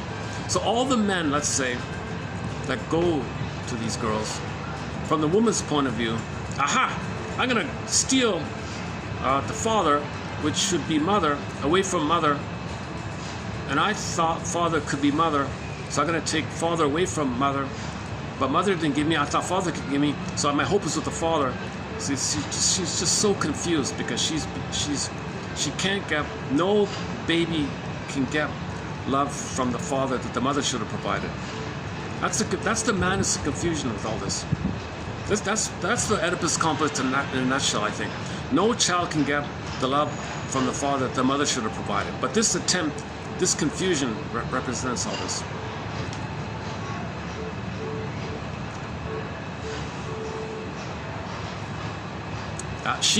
She herself is not involved in the whole procedure, for she is frigid and feels nothing. Yeah, this is kind of surprising. Most of these women, he says here, most of these women are frigid. They can't do it. Right? They feel nothing. She may consider herself, or in her fantasy, she may make up a story. Oh well, I just need money for necessities or something. She may consider. Now I'm not talking about places in poverty. We're talking about wealthy. She may consider, like in Italy, right? She may consider herself a good little girl and a breadwinner who does those things only out of necessity. The frigidity of the prostitute. Okay, the prostitute devalues. Here we go. The prostitute devalues these guys by taking their money and their dignity. Quote, he is exploited. I ripped him off, not me. I wasn't exploited. I exploit them. So the little girl was exploited by the mother. She identifies with her. and exploits all the men to be loyal to the mother. So the daughters doing this are tied to the mother. The only way to save their mother is to exploit men, because she's imitating, identified with the mother, and if she wants mirroring from the mother, she's tied to the mother. So the way to have a mother is to exploit men, because mother exploited her. The only way to have a mother is to exploit men. So she's going to demand to do to men what the mother did to her, because she's become her, and that's her only identity and only link to a mother, it seems. Now this is called the talionic thing, this identification of the aggressor. So Masterson explains this talionic impulse, this talionic feeling. If this is identification with the aggressor, doing to men what your mother did to you, and you become her, and men are you, and you spin the record around and around again. The prostitute devalues her partners by taking their money and their dignity. Okay, I see. So so she's going to mock the guy.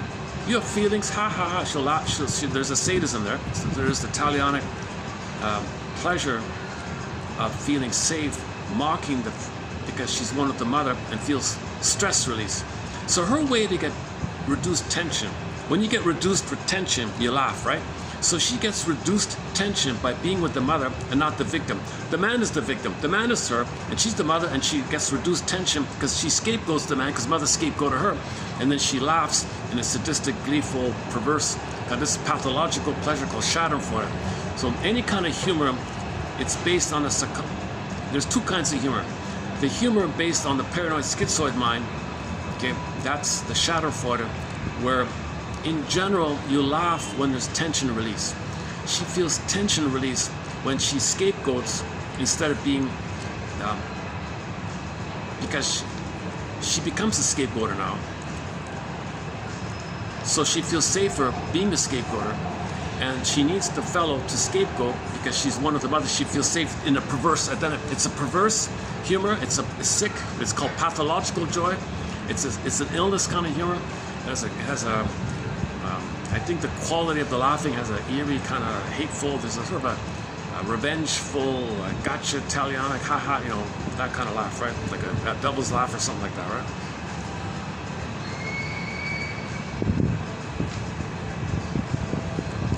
Humor based on people getting better, it's playful, we grow together, we heal together, just playful kind of things where everyone's better off. That's a more natural kind of humor. But there's a perverse humor and a more healthy humor. So obviously these women probably have the perverse humor, making fun of people, degrading people, because she feels the pleasure, because she's the mother. I feel safe. That's called the Faustian deal, the Faustian bargain, the Faustian pact. She gets the power of the mother, the safety of the mother, but she's got to sell her soul to other people's soul. So she's got to mock her own soul and others, and then the act of doing so makes her feel powerful, hence safe. She feels safe, but she sells her soul. So this kind of dark humor is the Faustian deal.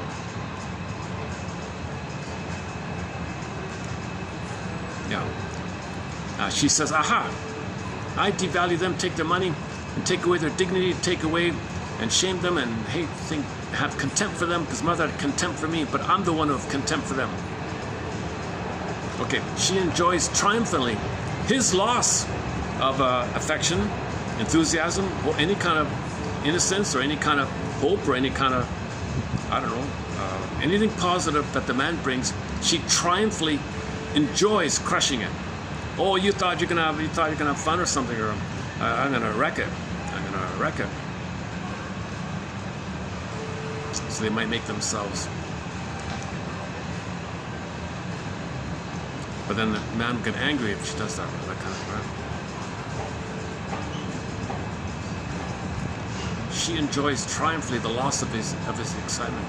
So she might be difficult to him and laugh at, aha, I got victory. So he might lose interest, run away upset. I got your money and you're defeated, haha. That kind of thing. What she does is only a pseudo-revolution against society.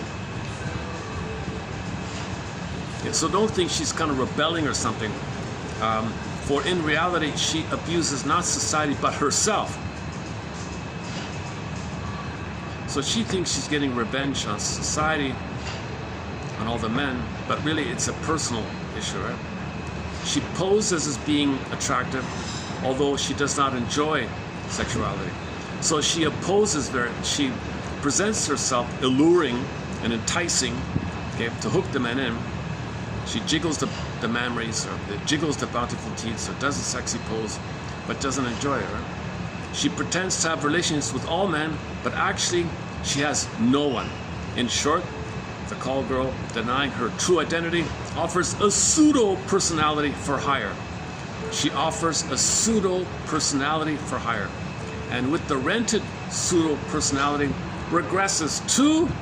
Okay, I got confused with this. I left a blank here. Man, oh man, here's where it really gets out of my zone here. So, the prostitute, denying her true identity, offers pseudo-personality for hire, and with the rented pseudo-personality, regresses to, we call it some kind of a,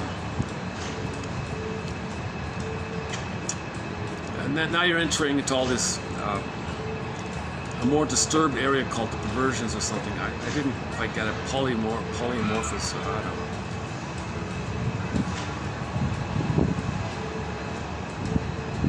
This is out of my zone, this kind of thing. I don't really know here. Okay, so turn the page here, next one.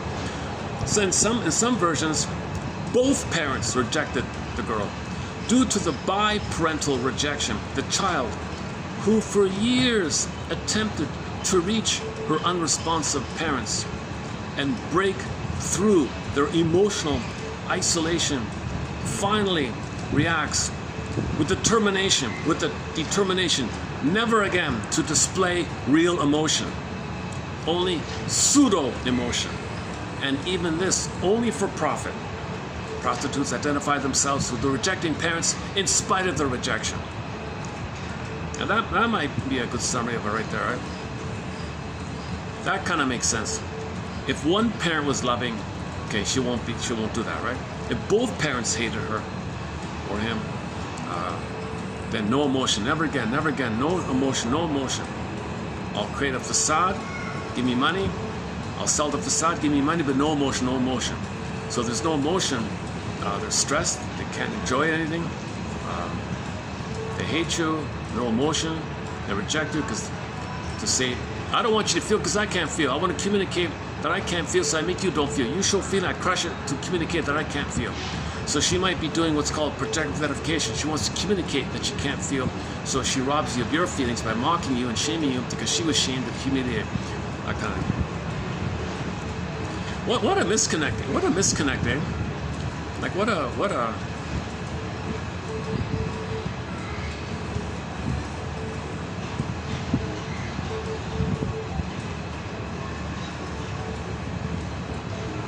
Is that it? Are we finished here? Okay, that's it. So this is going to be a two-parter. So 31, 76, and I'm partway through 77. And then I'll give it a rest for a while. Dun, dun, dun, dun, dun, dun, dun.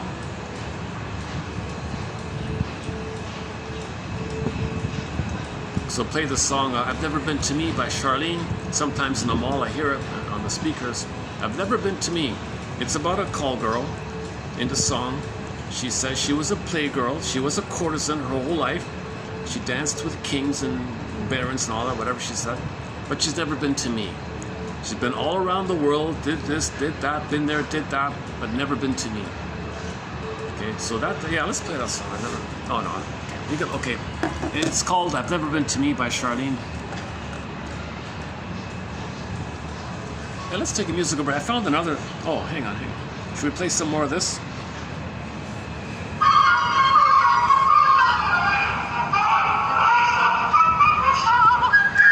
Yeah, now they don't show her in a devalued way in the opera. I read one quote where Verdi or whoever, the novelist or whatever it was, he wanted to redeem his mother. He wanted to save his mother, redeem his mother, think well of his mother. So he presented her in a manner where she redeems herself. So the story is, it turns out she had TB or something. She's going to be a goner. So she said she heard about some innocent girl somewhere, and it would help her if she would dump Alfredo. It would protect her innocence. So she thought she's sacrificing herself to do something heroic, be a heroine, to redeem herself if the innocent girl, whom we never see in the film, Alfredo's sister, by the way. So the story is, another motif, right? Another motif, this whole status vanity thing, right? So if somebody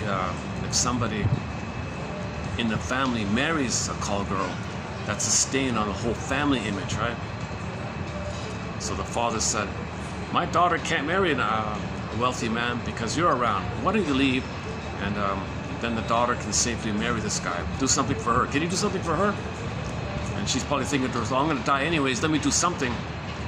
So she breaks up with Alfredo to allow his sister to have a pure kind of thing, with the family image not being tainted or something. So she's considered, ironically, at the end of the film, you kind of think that she was maybe the most honorable one. And that's what somebody said Verdi was trying to do, make her the most honorable one, because she did something honorable at the end, where she wanted to have the sister, the unseen sister, have a potentially happy life, because that could have been her.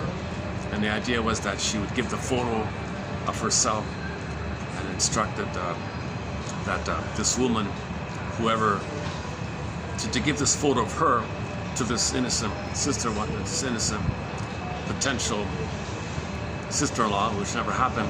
Give this innocent girl my photo and tell her that I'm in heaven watching her. I'm protecting her. So it's for herself. She's protecting herself. She's trying to self-parent herself, be there for herself. So it was a symbolic gesture where she wants to take care of herself. She represented her missing soul, her missing innocence.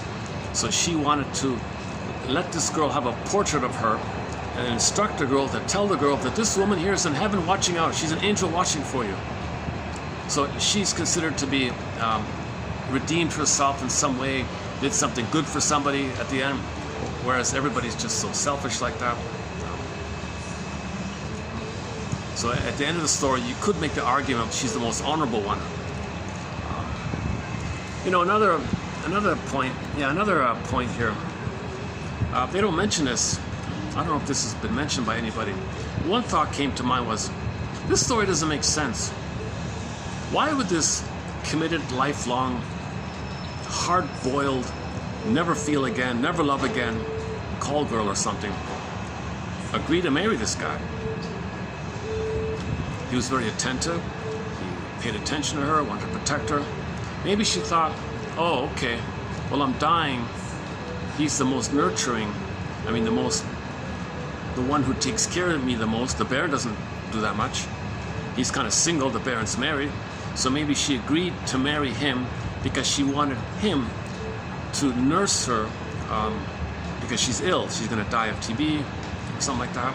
So that it could have been like that's the only reason he married her, to use him to nurse him, to be mothered by him. So she twists his desire to save her. From her point of view, all of his attention on her, she'll interpret it as being taken care of. So maybe that's the only reason she married him. At that point, it wasn't made anywhere.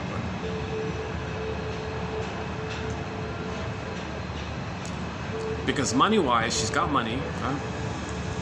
All the men throw her expensive gifts, jewelry and all that all the time or something. She's got like a closet full of jewels or something from the gifts from all the guys, right? She's a lifelong call girl, and she's got a closet full of hundreds of jewels in there, just sitting in there, right? It's worth a fortune. She could buy a mansion with it or something. I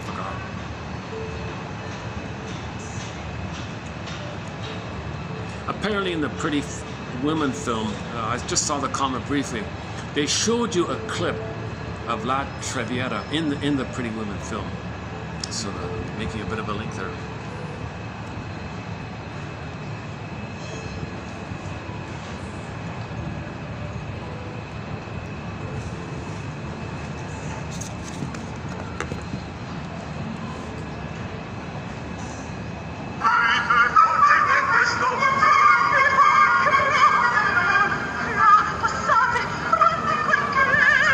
Oh, she makes an interesting comment. The woman says, "Wait a minute." Another point here. She made a, "Wait a minute. If I'm gonna like marry this guy or something, that'll be the end of me. Maybe I've never done this before. I'm freaking out here." And maybe that's one possibility, that she was overwhelmed with the old fear coming up to her, where as a baby she thought she was gonna perish if she tried to love. So she tried to love, and then she perished, right? So she sensed, so that could be like code for, I mean, the storyline is she has leukemia, she's gonna die anyways, but maybe it's code for a comment she made was, geez, this might destroy me. Trying to love might destroy. I've never loved before. I'm gonna love now. It's gonna destroy me. I don't know how to love. That's gonna wreck me if I love. That might wreck me.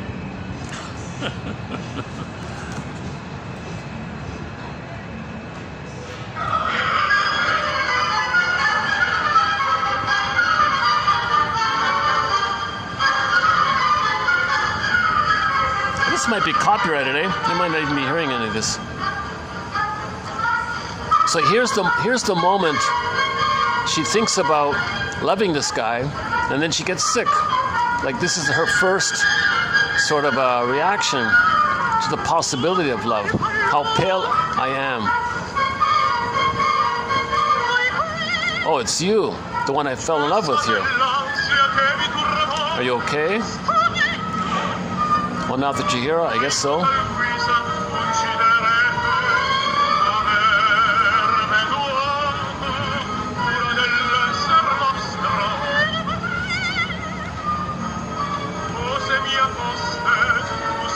If you were mine, I would watch over you. Oh, that's maybe what she wants. Someone to take care of her. Is there really someone who's going to care for me?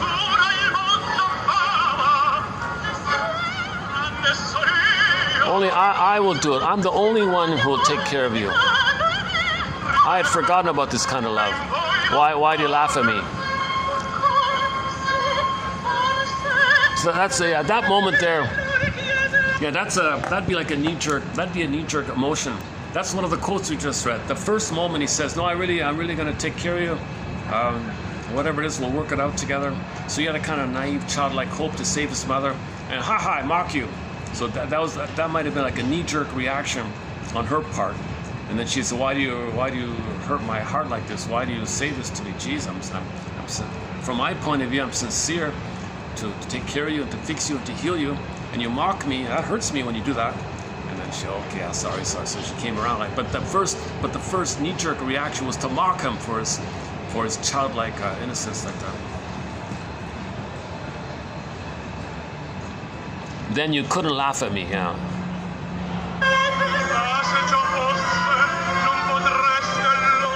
Yeah, why are you laughing at me? Are you serious? I don't deceive you. I've been obsessed with you for the past 1 year.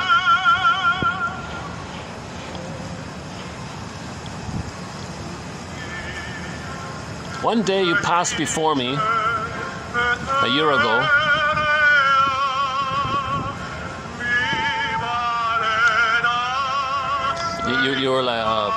You were being your usual playgirl. You were doing your usual playgirl thing with the Baron, and ever since that day,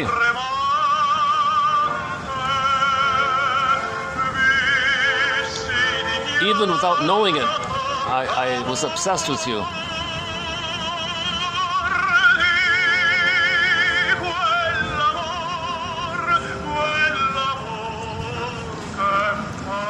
Okay, breathing, right? Talks about breathing, the universe. Okay, the baby, nursing, breathing, universe, breast. It's like everything. You're my everything. You're my world. Mysterious and noble. Mysterious. The mother's mysterious but noble. The mother, the breast is noble. This big, powerful breast is noble but mysterious. torture and ecstasy of the heart. Yeah, there's the cross and the ecstasy of the heart. So the baby's suffering in pain, but he needs the breast, he needs the proper nursing, but he's being tortured by the mother, but he needs the nursing.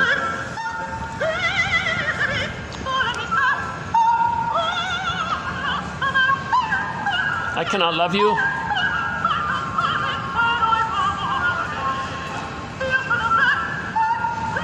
I'm telling you blunt, I'm not able to love. Find someone else. Forget me. Won't be hard for you. You got money. You're a single bachelor. Forget about me. No, you remind me of my mother's.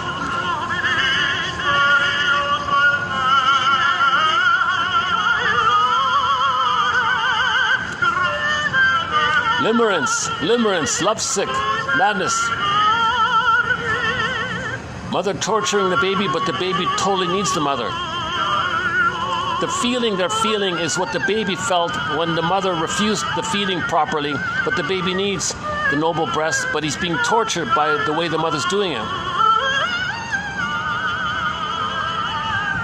So this is all triggered up now. They're talking about the past. All this madness they're talking about is code for the nursing time. There's not much reality here. He ignores her lifestyle.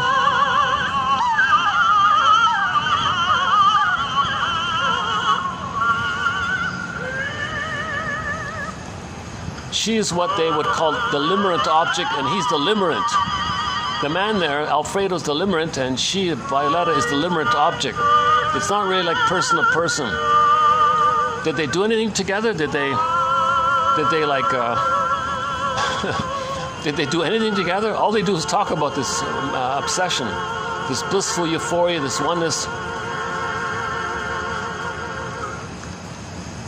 Okay, so it's mutual. For the moment, it's mutual.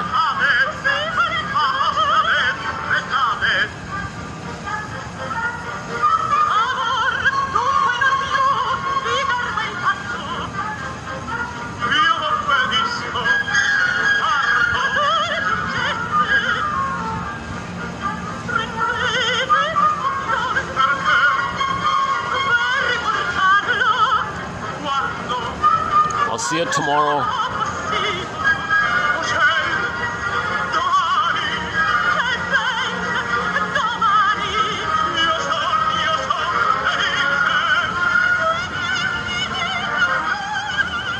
This is transfer stuff. This isn't love. Neither of them are able to love.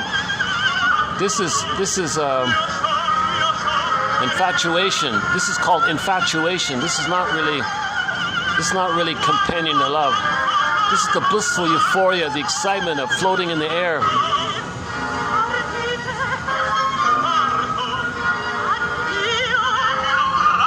So they quote unquote both fell in love here in this scene here. So my guess is she kind of was vulnerable, knowing that she's either because she knows she's going to die, so she's vulnerable, so she accepts love in the hope someone's got to take care of her, maybe it'll save her.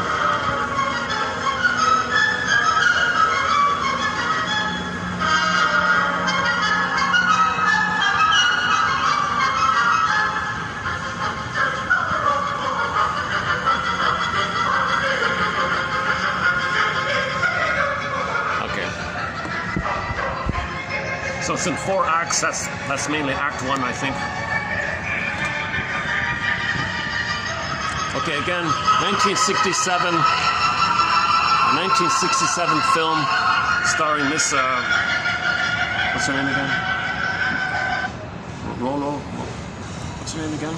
Hang on. Her name is, hang on a sec. What's her name again?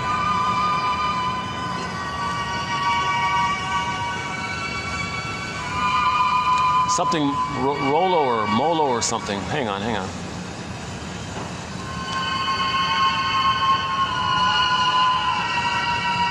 It's going to take a while. Yes.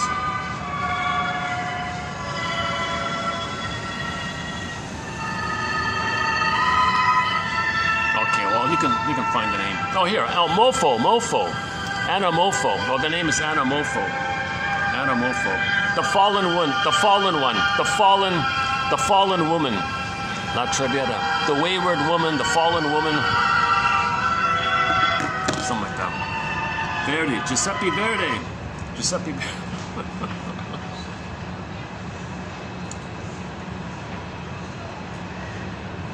So the audience members maybe can identify with her a little bit of fear of love, avoidance of love. So she's a good symbol of the fear of love, the fear of she escapes all the time, so other people want to escape. So she represents a defense mechanism of escapism. She talks all about escapism. She's a total Peter Pan, female Peter Pan, Donna Juana, playgirl, Peter Pan, play. All she does is party. She's a 24/7 party girl. All she just does is drink and dance, get drunk, kind of thing. So she's a symbol of escapism. That's the oral fixation, to escape. So she is an emotional fugitive from the love that she seeks. Escape. So everybody maybe can relate to that aspect within themselves. The Alfredo, the fool, what a fool believes. Play the song, What a Fool Believes. What a Fool Believes by the Doobie Brothers. What a Fool Believes. He was a real fool, this guy. My goodness. He was really like a spellbound little puppy. He's what a fool believes, this guy. Now, it looks credible because it was mutual with her for the 3 months. So the thing only lasted 3 months, right?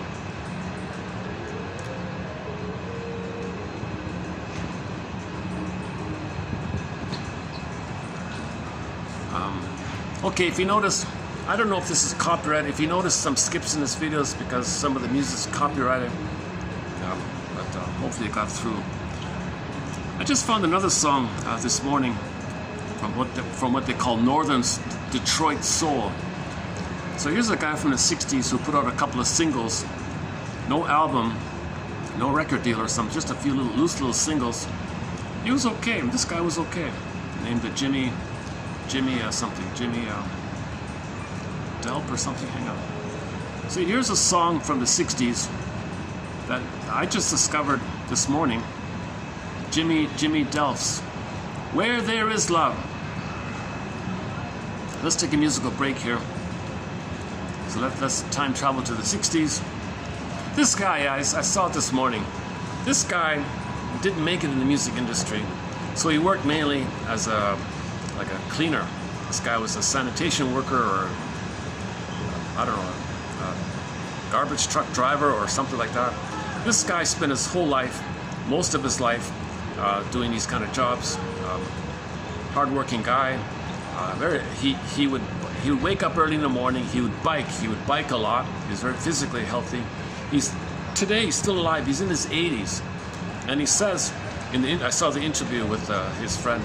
The friend said, "Oh yeah, he's in his 80s, but if you want him to play, call me. I'm kind of like his manager, and he's happy to play.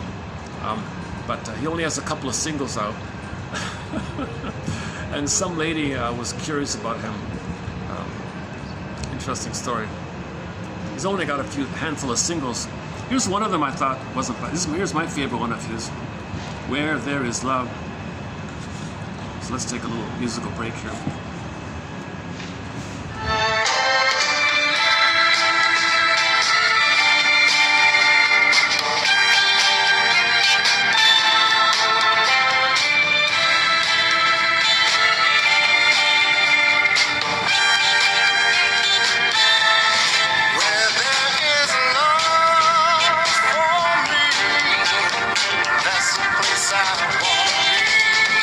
Where there's someone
called Where There Is Love by Jimmy. What's his name? Jimmy. I'm not sure how you pronounce his name. Delphs or something. Delps. Here it is here. Jimmy. However that's pronounced, Delphs. Maybe Delphs. Jimmy Delphs. Can you believe it? That's a pretty good song. His other songs are okay too.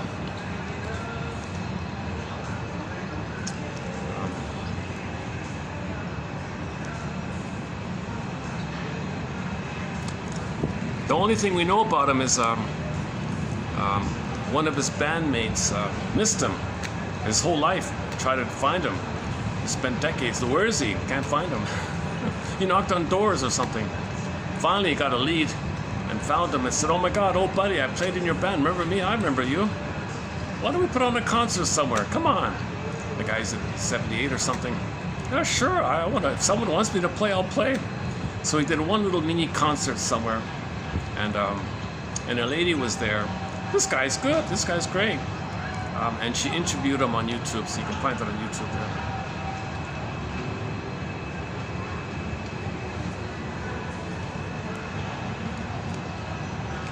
This guy, if he got some support, he would have been a big name. This guy, he's got the voice.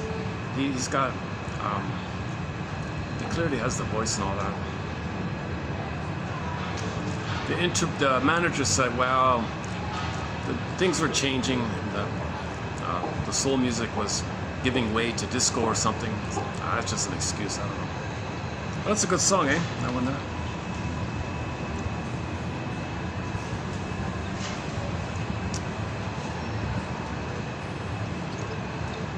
Yeah, I think if any woman mocks a fellow for any kind of sincerity, that's a clue. That's a clue. That's a red flag. I would think that's a red flag, right? Like, ironically, he had a red flag in the opera there. He said, "Yeah, I've been thinking about you for the past year. I'm really obsessed with you." "Oh, what a fool you are. Go away. You're a silly guy. Go away." That could have been like a red flag, right?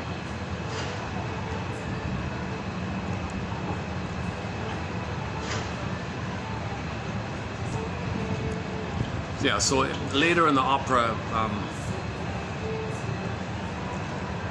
him and the Baron guy had a duel and all this. And he had to escape, lost his family name and all this. So the only one who had redemption, so-called redemption, was this Violetta woman, giving the portrait of her with the instruction that this portrait of her be given to the innocent girl, and the innocent girl be told, "Carry this photo of me. I'm up in heaven watching you, guarding you. I'll be an angel for you. I'll protect you. Keep this photo of me." So that was code for her. That was like psychological code that she cared about her. She wanted to self-reparent her innocence, to get back to her innocence, because she did have 3 months of bliss, right? She got the 3 months of bliss in the countryside like that. So there's like a new birth, she's like a newborn or something, right? Nothing. The guy. What about the guy? He had the 3 months, right? He was enraged.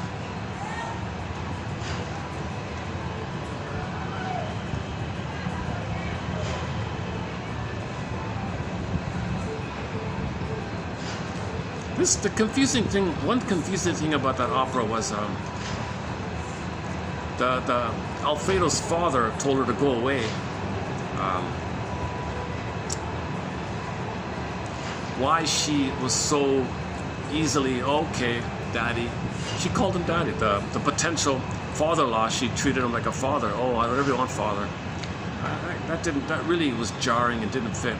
The story's not logical, but it's one of the most popular operas, right? Not Traviata, right? The Fallen one. What's it called? How does it go again? Hang on a sec. What does it mean again? The Fallen. Hang on. La Traviata. What does it mean again? Oh, here. Look at that. When you type in La Traviata, the thing that pops up is this one here from Peru. Alfredo is played by this Peruvian tenor, and Violetta is played by this German soprano. Let's see if it gets through here.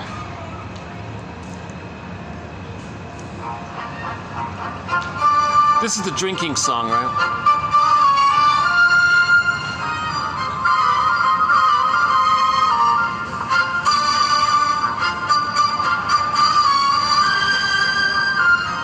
There's Alfredo. There's Violetta. In this version.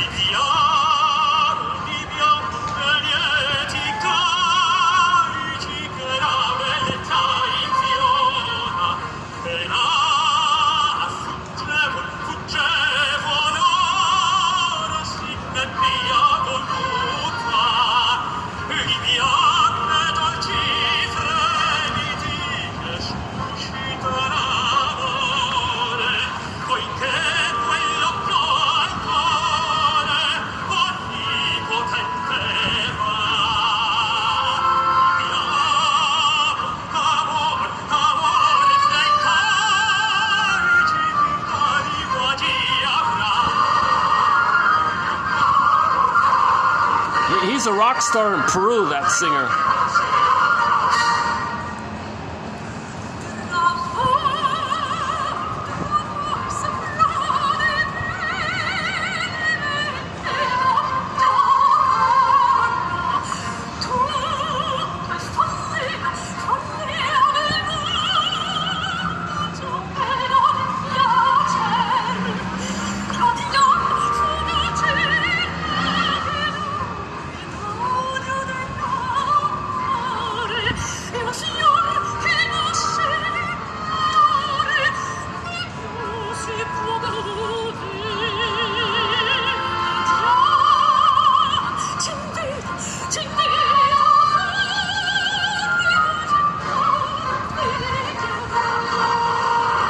This is a song about manic depression. You're all depressed?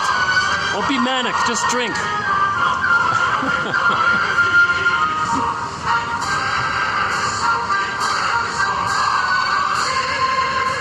A room full of depressed people, well, as a defense against your depression, just drink.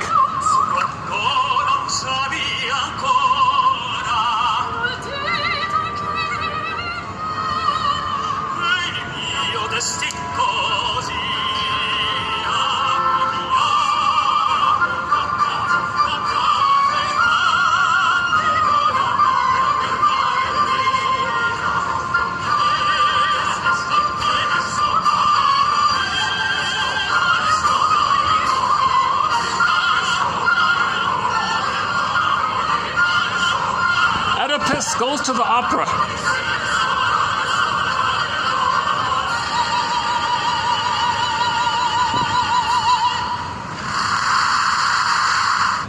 That's a recent one, eh? 6 years ago. Okay, what does it mean again? Fallen. Hold on a sec. Hang on a sec here. Where are we?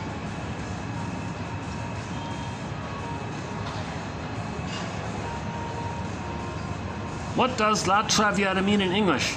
Oh, the fallen woman. Oh, here we go. Yeah.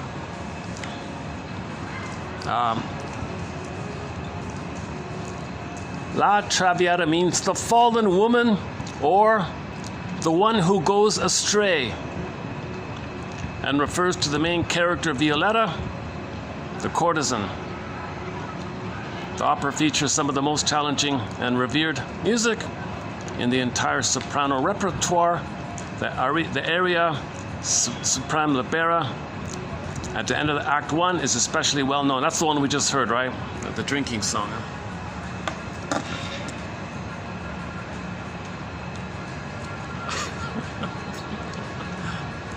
One of the most beloved opera songs is a drinking song. My goodness.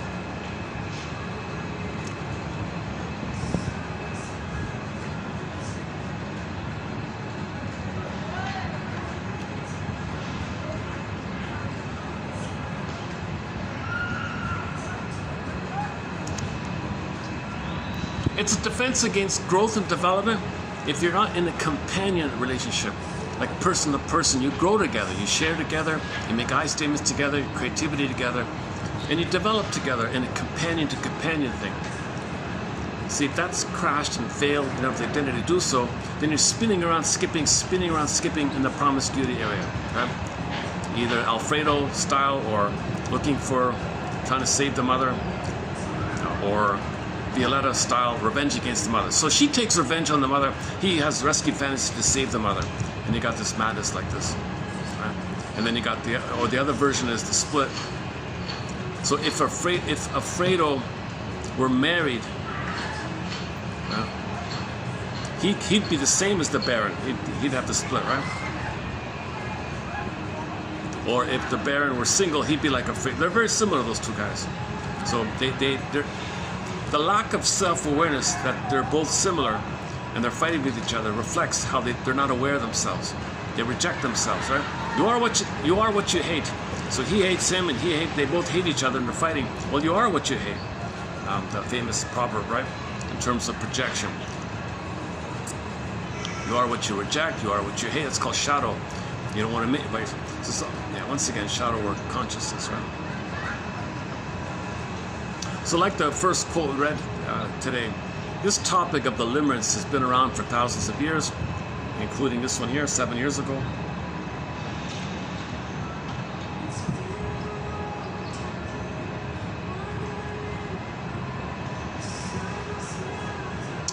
We did have one quote a couple of years ago. The woman said to the shrink,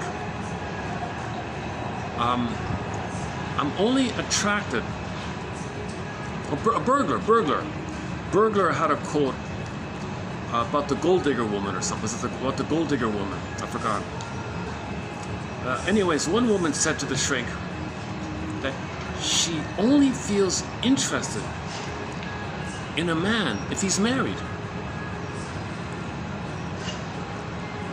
She has to take revenge on his mother, destroy her, and rob him, and reject him to destroy her. It wasn't about him. It was about the battle with the mother. So this woman, as a child, was angry at the mother, hated the mother, wanted the mother to get out of the way to grab the father, but the father can't do what the mother should have done. So she was fixated at this point. So she would go through life, reject all single eligible men or whatever, and only be spellbound with older men, because from the child's point of view, the father's older, so she'd be attracted to much older men, usually 20 years older or something. And then she would find a man who's 20 years older, who's married. That's the condition. He's older and married. It's not about him. It's not about him. It was about destroying his wife, upsetting him, breaking the marriage, crushing her. And after she did it, she spat him out. Because it wasn't about him. It was about hurting the mother. See, you can make an opera about this, right? Oedipus goes to the Electra goes to the opera. So when it's the boy, it's Oedipus. When it's the female, Oedipus' sister was Electra. Electra goes to the opera. So you can make an opera about this. You can make an opera about a woman who's only attracted to older married men, not for him, but to wreck his wife.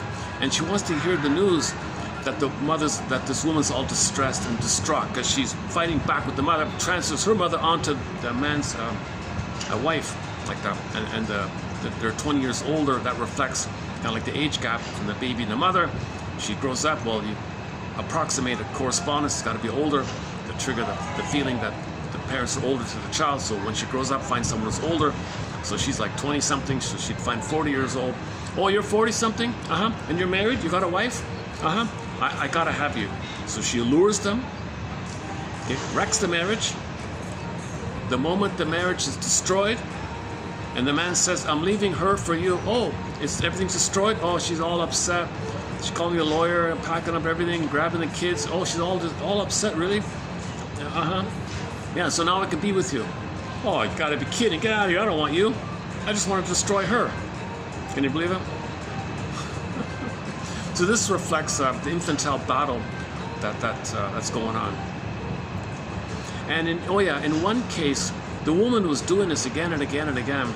And at one point, she was bored with it and said to herself, what would happen if I married one of these men that I stole? So she did it. She married one of these men.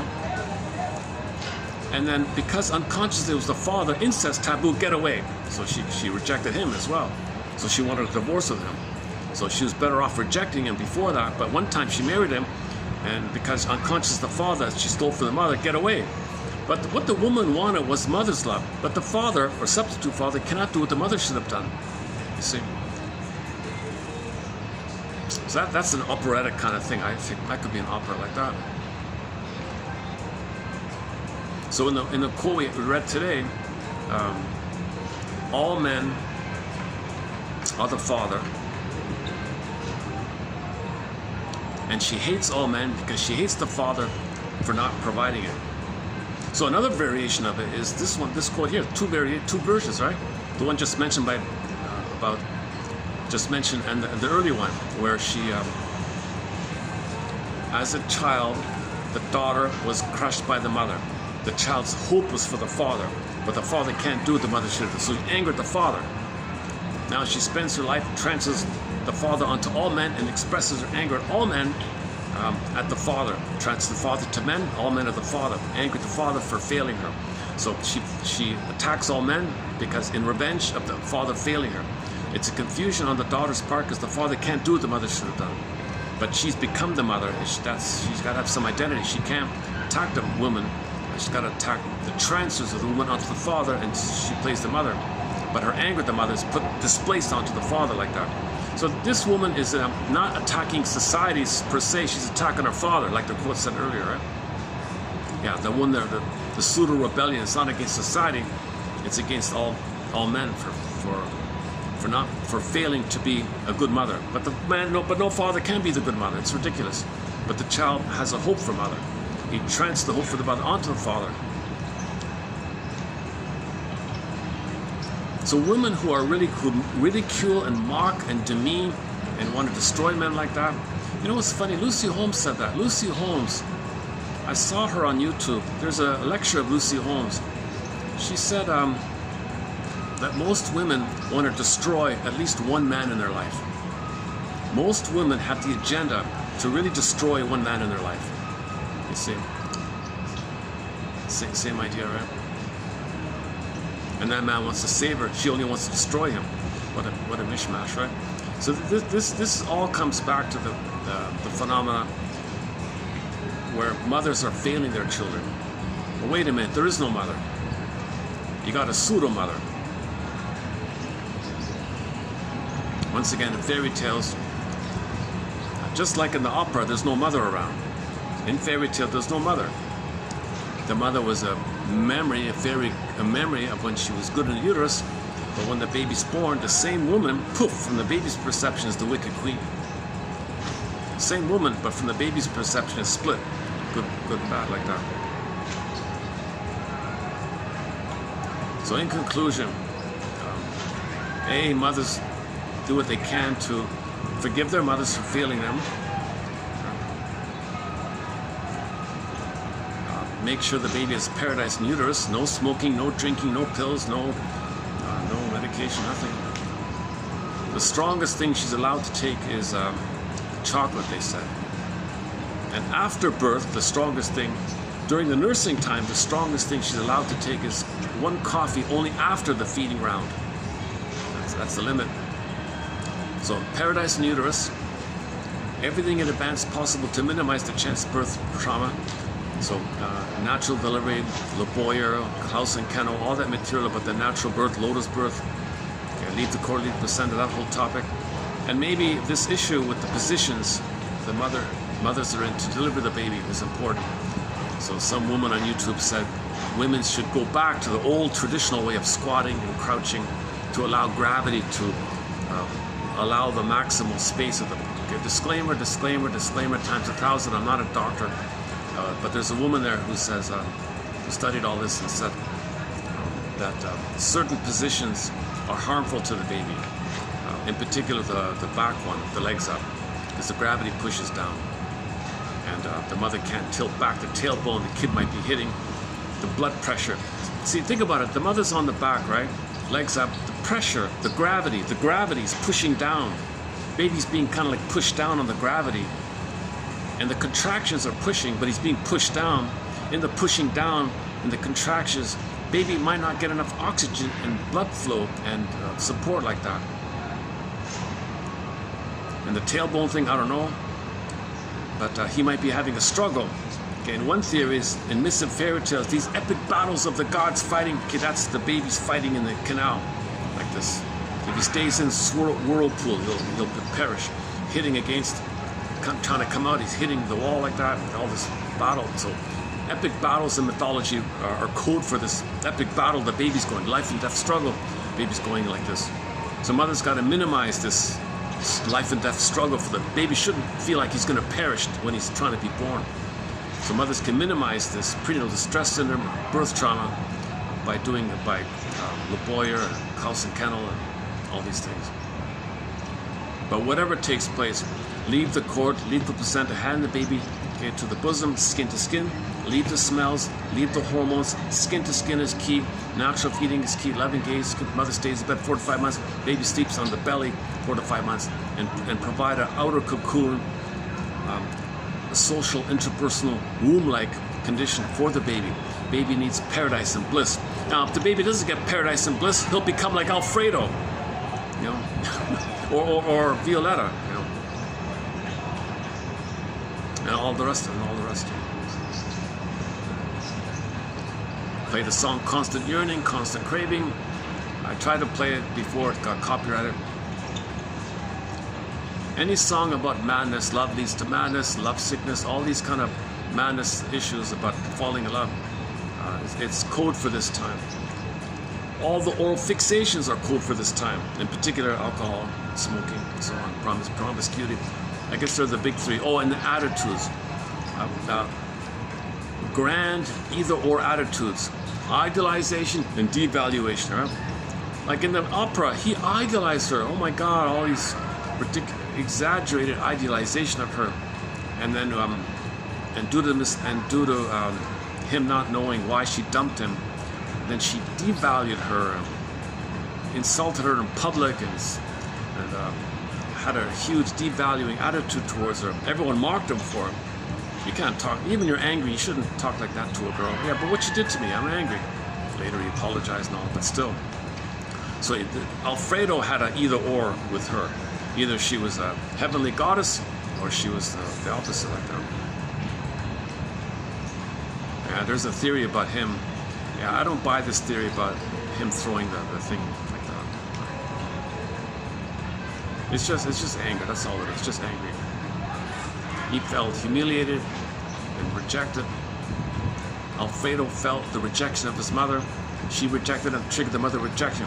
So the rage Alfredo felt with Violetta in scene 2, act 2 or act 3, or one of those two, that's what he's feeling back in the nursery. But he's not conscious, not aware of it, so he's still feeling it.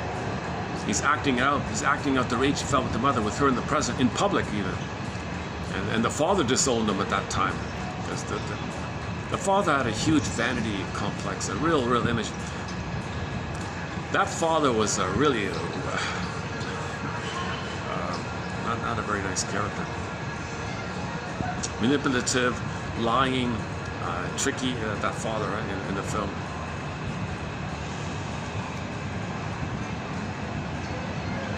Oh, and that father had a God complex. He said, oh, God talks to me. I do what God says. He says like this. And God spoke to me. He was a megalomaniac, the father. Jesus Christ. You're not going to like the father character. But it's interesting, the script is very similar to the case reports of the guilt trip tactics mothers lay on their kids to control them. So that scene where he was guilt tripping him, okay, you could just flash it. Okay, that's the projection of what the mother said onto him. He's just voicing what his mother said to him, basically. Or you could put the mother there. But in films, you don't want to say bad things about the mother. Hence the fault of these stories.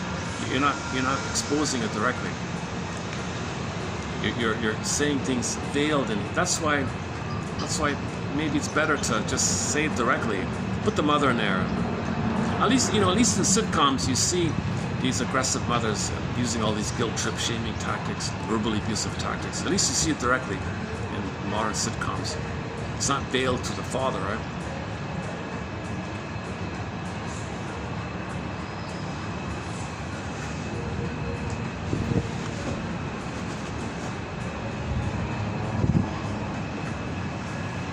Wow, that coffee, that's a strong coffee, my goodness.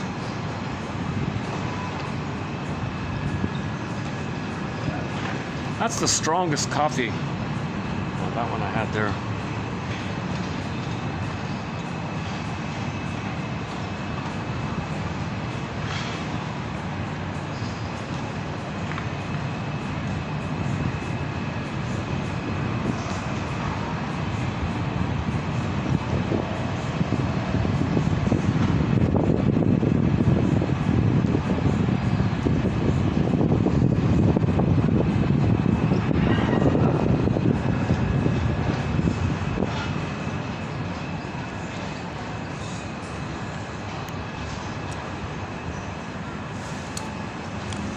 Let's see, what time is it? Maybe I'll wrap it up, start to wrap it up here. What time is it? Oh, it's 5 o'clock. Okay. Yeah, okay. Good time to end. So let's wrap it up here. Any final thoughts here? Your mission, submitted for your approval and consideration, should you choose to accept it, is to watch the opera. One of the versions, I don't know. The Fallen Woman. It's called The Fallen Woman. In the Italian language, it's called La Traviata. La Traviata means the fallen woman, or the woman who goes astray, or simply the one who goes astray. Oh, interesting, they don't say woman, right? The one who goes astray, or the fallen woman, either or, right? Because the men went astray too, right? Oh, this one says 3 acts. La Traviata is an opera in 3 acts. Oh, in the film it shows 4 acts. This one says 3 acts. Yeah. It's based on a true story. The woman of Camelias, and she died of leukemia at the age of 23 or something. Yeah, so the Wikipedia, it's on the Wikipedia there.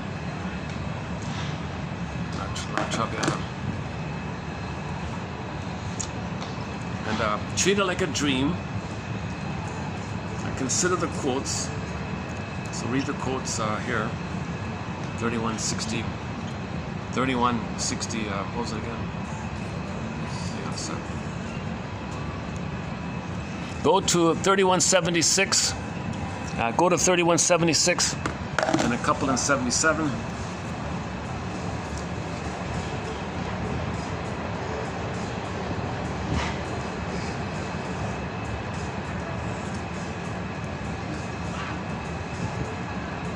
So any kind of love that's not companionate love, person-to-person love, if it's too idealized or devalued, if it's too if there's too many games and there's too many drama, if there's too much drama and soap opera,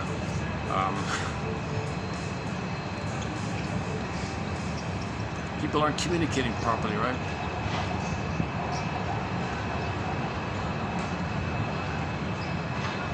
But to communicate, you need to communicate from your feeling self. You need the feeling self. You need your ontological self. So the psychic structure needed for companionate love is the eye-to-eye love, the thou-to-thou, the person-to-person, called Freudenfreude. Pleasure in each other's growth, healing, and happiness for each other. You grow together like that. The marriage is an umbrella where they both grow together. The marriage allows both people to grow together. It's not at somebody's expense, where they're resolving some battle of the past. She wants to resolve some battle of the past. Now theoretically, by the way, that 3 months in the countryside, theoretically, if that couple was conscious that they're recreating the missing bliss with their mothers, okay, then they know the bliss is going to end. Then they can start to support each other in their grandiose phase, and then support each other in their learning about their curiosity and interest phase. And they know they got to do that for each other. They can grow together and reparent. Marriage can be a healing psychological journey together if they're conscious. If they're not conscious, all the drama takes place. And that drama is a repetition of the original drama, the baby struggling with the mother.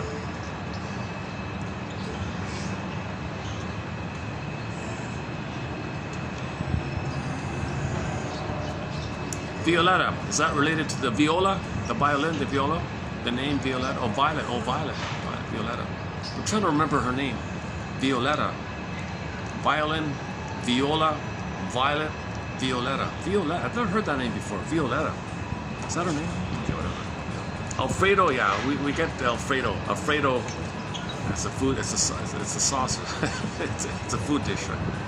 Alfredo something.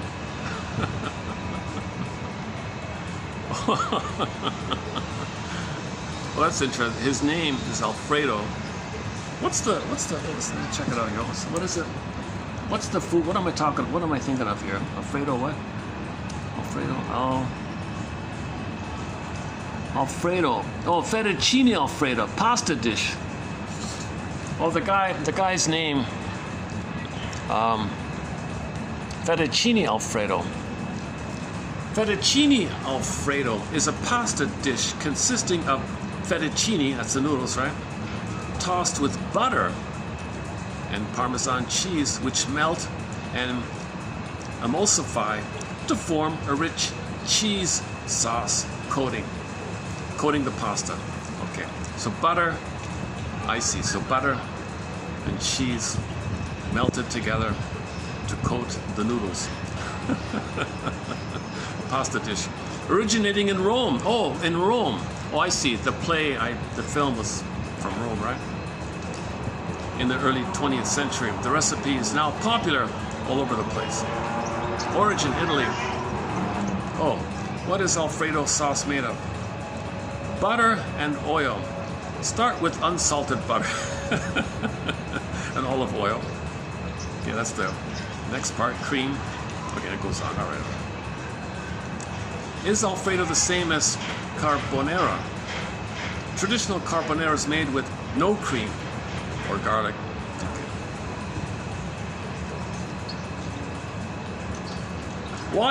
Why is Alfredo called Alfredo? Okay. Alfredo di Lelio, a Roman restaurateur who was popular among tourists, named his butter and cheese linguine after himself. Oh, I see. So a chef in Italy invented this, and he named it after himself. The tourists flocked to his restaurant, and it spread around the world. I see. Best homemade Alfredo sauce. I see. Oh, there it is there. Fettuccine Alfredo. Best homemade Alfredo sauce. I see. Got me kind of curious now. Maybe I'll try it myself. in honor of the opera, maybe I'll give it a try. Is Alfredo sauce just butter and cheese? Oh, okay, good question. Alfredo sauce is equal parts cream. That's milk, right? So cream, butter, and cheese. Oh. Okay, there's variations of this. There are different versions, variations of this, it seems.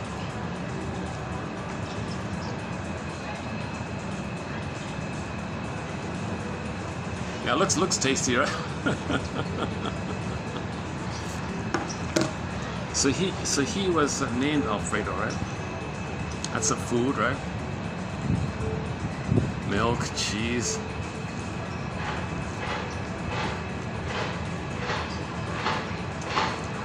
So feeding, food is symbolic of food, mothering. So maybe they chose him, maybe they gave him the name Alfredo.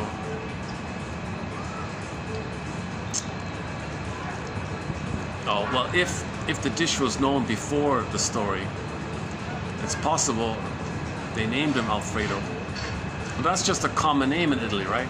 Like Tony or something, and Alfredo. Okay. But theoretically, I wouldn't be surprised if somebody said, oh no, they chose that, the original author chose that name because it's a popular food dish and he's gonna feed her, take care of her. It's like the staff has to do something here. All right. Or maybe, let's get going. Yeah, let me pack up. We'll just wrap it up here.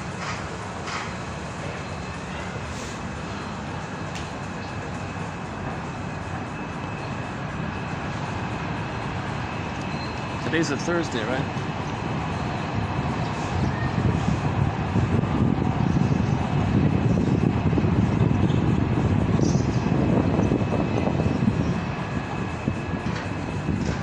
Okay,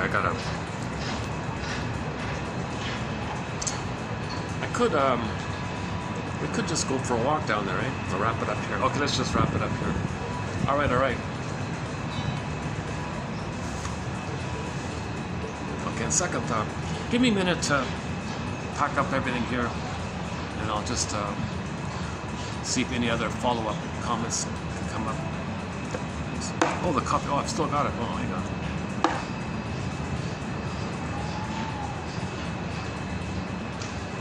Alfredo and Violetta.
Thank you. Thanks. See you. Thanks.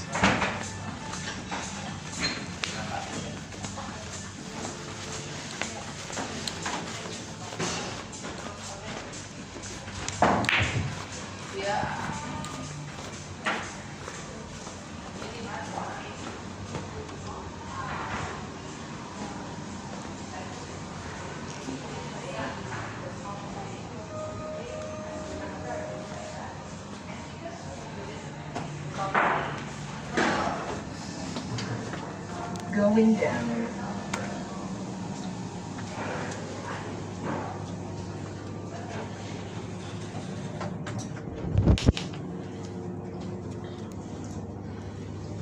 Yeah, submitted for your approval and consideration. Look into that opera. The Fallen, the one who went astray, or the fallen woman called La Traviata. La Traviata. Check out the 67 one, or the other updated ones. And use it and free associate. Like if something catches your attention, what does it remind me of? Like Alfredo. I'm sure a lot of men might relate to Alfredo to some degree. So Alfredo, yeah, talk about redemption. So yeah, one of the quotes was Alfredo wanted to redeem his mother, right? Find an emotional, find a representative of the mother who was rejected inside, yeah? and redeem the call girl, thinking he's redeeming the mother. Can you believe it?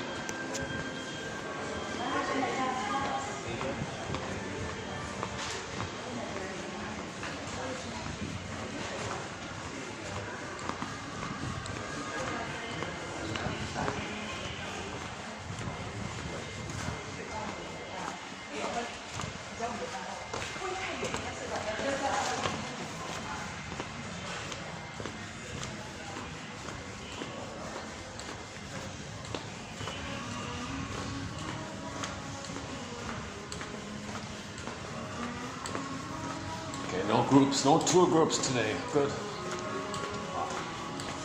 I don't know. Nice and quiet today.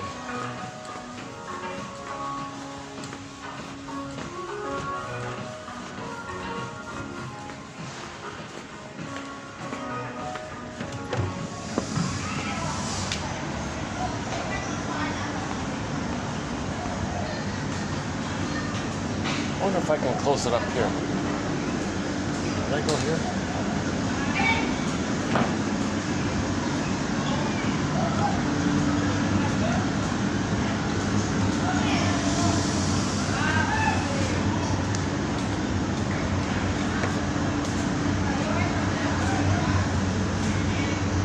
Okay, let's just wrap it up here for today. And check out Jimmy Delphs. Jimmy Delphs. He's only got like 5 singles or something. See which one you like. Yeah, okay. I could have closed it up upstairs. I thought I might continue with the discussion, but I think I've exhausted the little that I know already on the topic. This is a new topic. I've made numerous mistakes, no doubt about it. It's up to, like Robert Bly says, 30%. So when Robert Bly speaks to the audience, he says to the audience, "Dear audience, 30% of what you're going to hear tonight is wrong. It's up to you, dear audience, to figure out which 30%. I think in this case, my not being a doctor or an analyst or shrink, and this being a new topic, I'm going to say it's more like 80%. 80% of what you heard in this video today is wrong. It's up to you to figure out which 80% is wrong. Maybe it's 90%. Maybe it's all wrong. Maybe in 100 years from now, there'll be a totally refreshed, more precise, more accurate understanding of ourselves. So we're really grappling with ourselves, right? We're trying to search for self-knowledge, saved by understanding, saved by increased consciousness. And Janoff makes this point about the consciousness. When you're unconscious, you just repeat. We're plundering the planet, devouring the planet, okay? A symbolic mother to push back the pain of not getting mother's love. And we're blindly doing this, right? Okay, so mother, quote-unquote, polluted us, we pollute the planet. Mother plundered us, we plunder the planet. And so on down the line. And then as above, so below. So, but if we're conscious, you see, therein lies the healing, because with consciousness, the narrative of consciousness allows you to realize you're in the present, that the repetition was a communication of the past. That's all it is. It's just meant to communicate, so you can now know what you couldn't have known, so you can understand what happened, and then make the current choice to be in the present. And there's usually some kind of emotional release about it, some kind of mourning process about it, reaction, catharsis about it. So the hardest part of all this is usually you need someone present to free associate and share your story, to have that kind of acceptance into consciousness, because you feel safe to do so. If you don't feel safe, like Violetta said, I'm never going to trust it. I'm not going to trust it. I'm not going to tell it. I'll only present a fake emotion, a fake personality. I'm not going to trust it.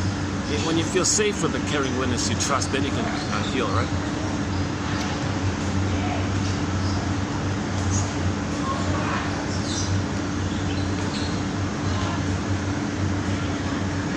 Man, oh man. This is the, I won't tell you the brand name, but this definitely is the strongest coffee I've ever had. It's my third time having this, actually. Okay. Any final thoughts here? Yeah, check out the shorts section. We posted some shorts recently. Some interesting shorts in the shorts section.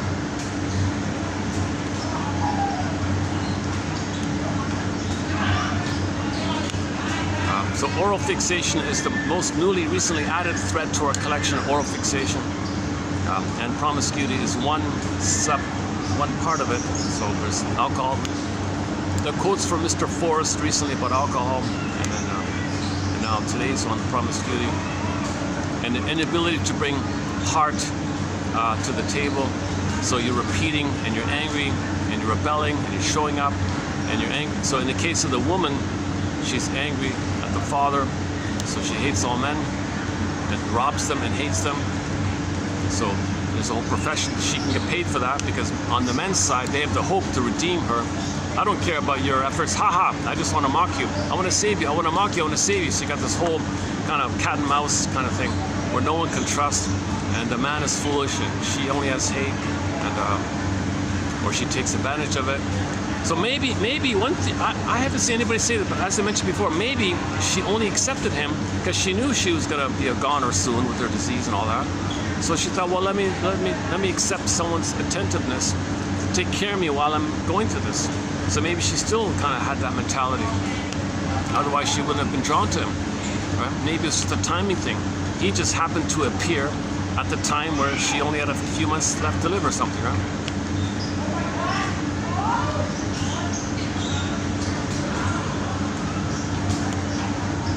He was confident that his love would heal her and cure her and all this. So he was really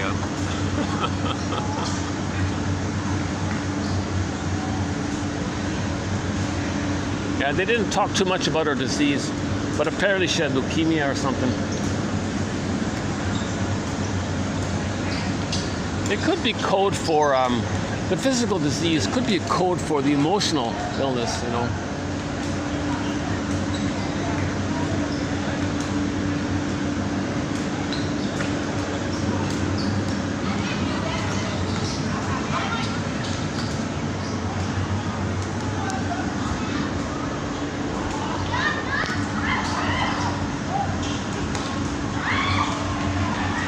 What else? Anything else here?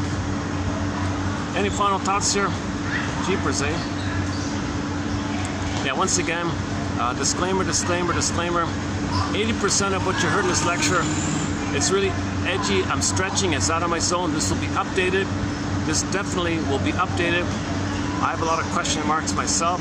When I start a new topic, it's a common pattern with me to be very confused, but I got to start somewhere so I can clarify things. Often when I shut the video and get on the SkyTrain, thoughts, oh, I could have said that, or that, maybe that's the answer, maybe that would have been better. I feel like in this moment here, I'm missing something key here. That's why I'm dragging on. I feel like I'm missing something. La Traviata. La Traviata. So we talked about the Baron guy, the split. Okay, we talked about, yeah, so he had the two women, okay, mother, mistress, like that. The Lias, he hated the young men. We talked about that, the bear one. We talked about Violetta, of course. We talked about Alfredo a fair bit. What are we missing here?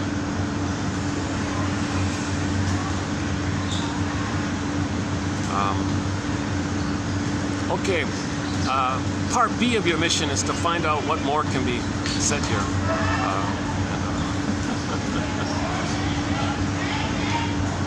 Just this morning when I did a quick glance, what have the shrinks said about this? Very little, very little. What I posted here today was just my first sort of sweep at what the shrinks said about it. But it doesn't seem like there's too much on it for some reason. We know the music, right? We know the music. We've heard that melody a million times. Dun, dun, dun, dun, dun, dun. We heard it a million times. But why haven't we heard about the story? Okay, Alfredo and Violetta.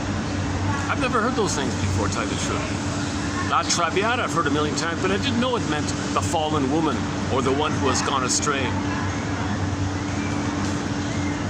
Okay, so emotionally, our emotional life, okay, frozen up, went astray. So Violetta represents our wounded soul, our inability to feel, to bring love to the table. She represents all that. From the depression, you have the manic response called counterphobia, or reaction formation, manic depressive like that. So she's the manic like that. That Violetta woman was manic, 24/7 party mania, right? She's a party girl mania like that. All the guys were waiting in line, waiting for their turn to spend time with her. They were all gaga with her like that. Because there's no emotional expectation from her onto any man. That's why they're all drawn. Because from the baby's point of view, the mother shouldn't have any emotional expectation.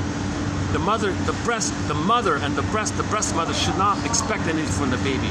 So she presents herself in a detached way, and that clicks the men's need to have a breast that doesn't want something from them. She represents, I want nothing from you. I'm cold, I'm detached, I want nothing from you. Oh, I'm attracted to, I want you. So that's very common. When the women play hard to get, the men want them, right? It's a very common kind of thing. That's a replay of the... It's too noisy here. There's a fan here somewhere, right? Oh, well, the waiter's gonna... Oh, they're gonna want my order here. Hold on a second. Let's move on here.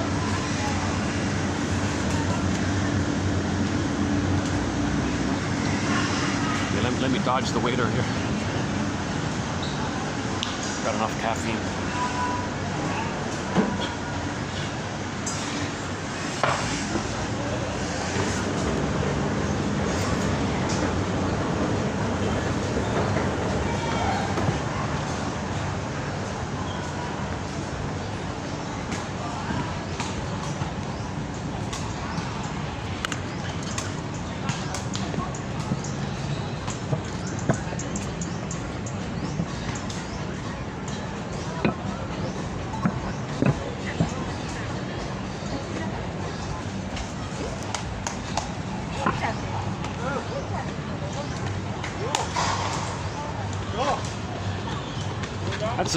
That's a new pet park, eh? For the.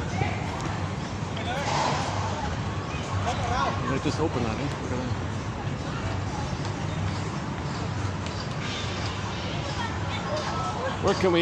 Where shall we end this video here today? By the water.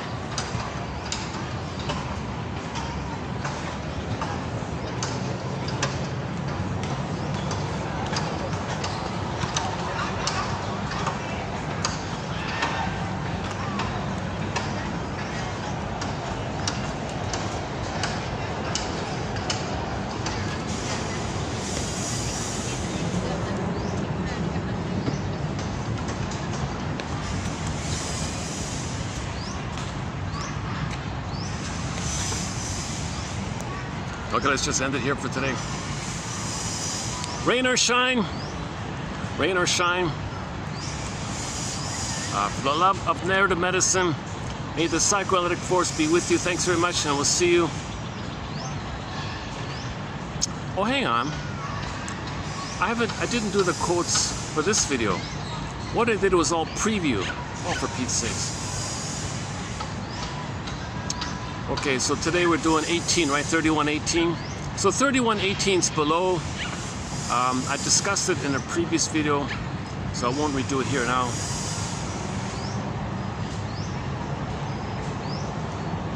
Whatever it's about, I forgot. Whatever it's about, I forgot. I couldn't dig it up actually. Okay, so that's optional to check out the quotes for this video here, 18. I focused on this video mainly on the preview of the upcoming 2 pages coming up. 31, 76, and 7. So it was kind of fresh material. I think the opera kind of invigorated me because I thought to myself, oh my God, opera is like a fairy tale, like a dream, you know, it's like a play or something, for Pete's sakes. Why don't we include this? These opera stories are metaphors for psychological dynamics. Opera presents like in plays and fairy tales, motifs, they're code for psychological trauma. You put it on stage so you can see your psychology. So you see on stage something like a reflection of your inner state, your mind. Like you see your mind kind of like symbolized on stage like that. So opera is pretty good in that sense.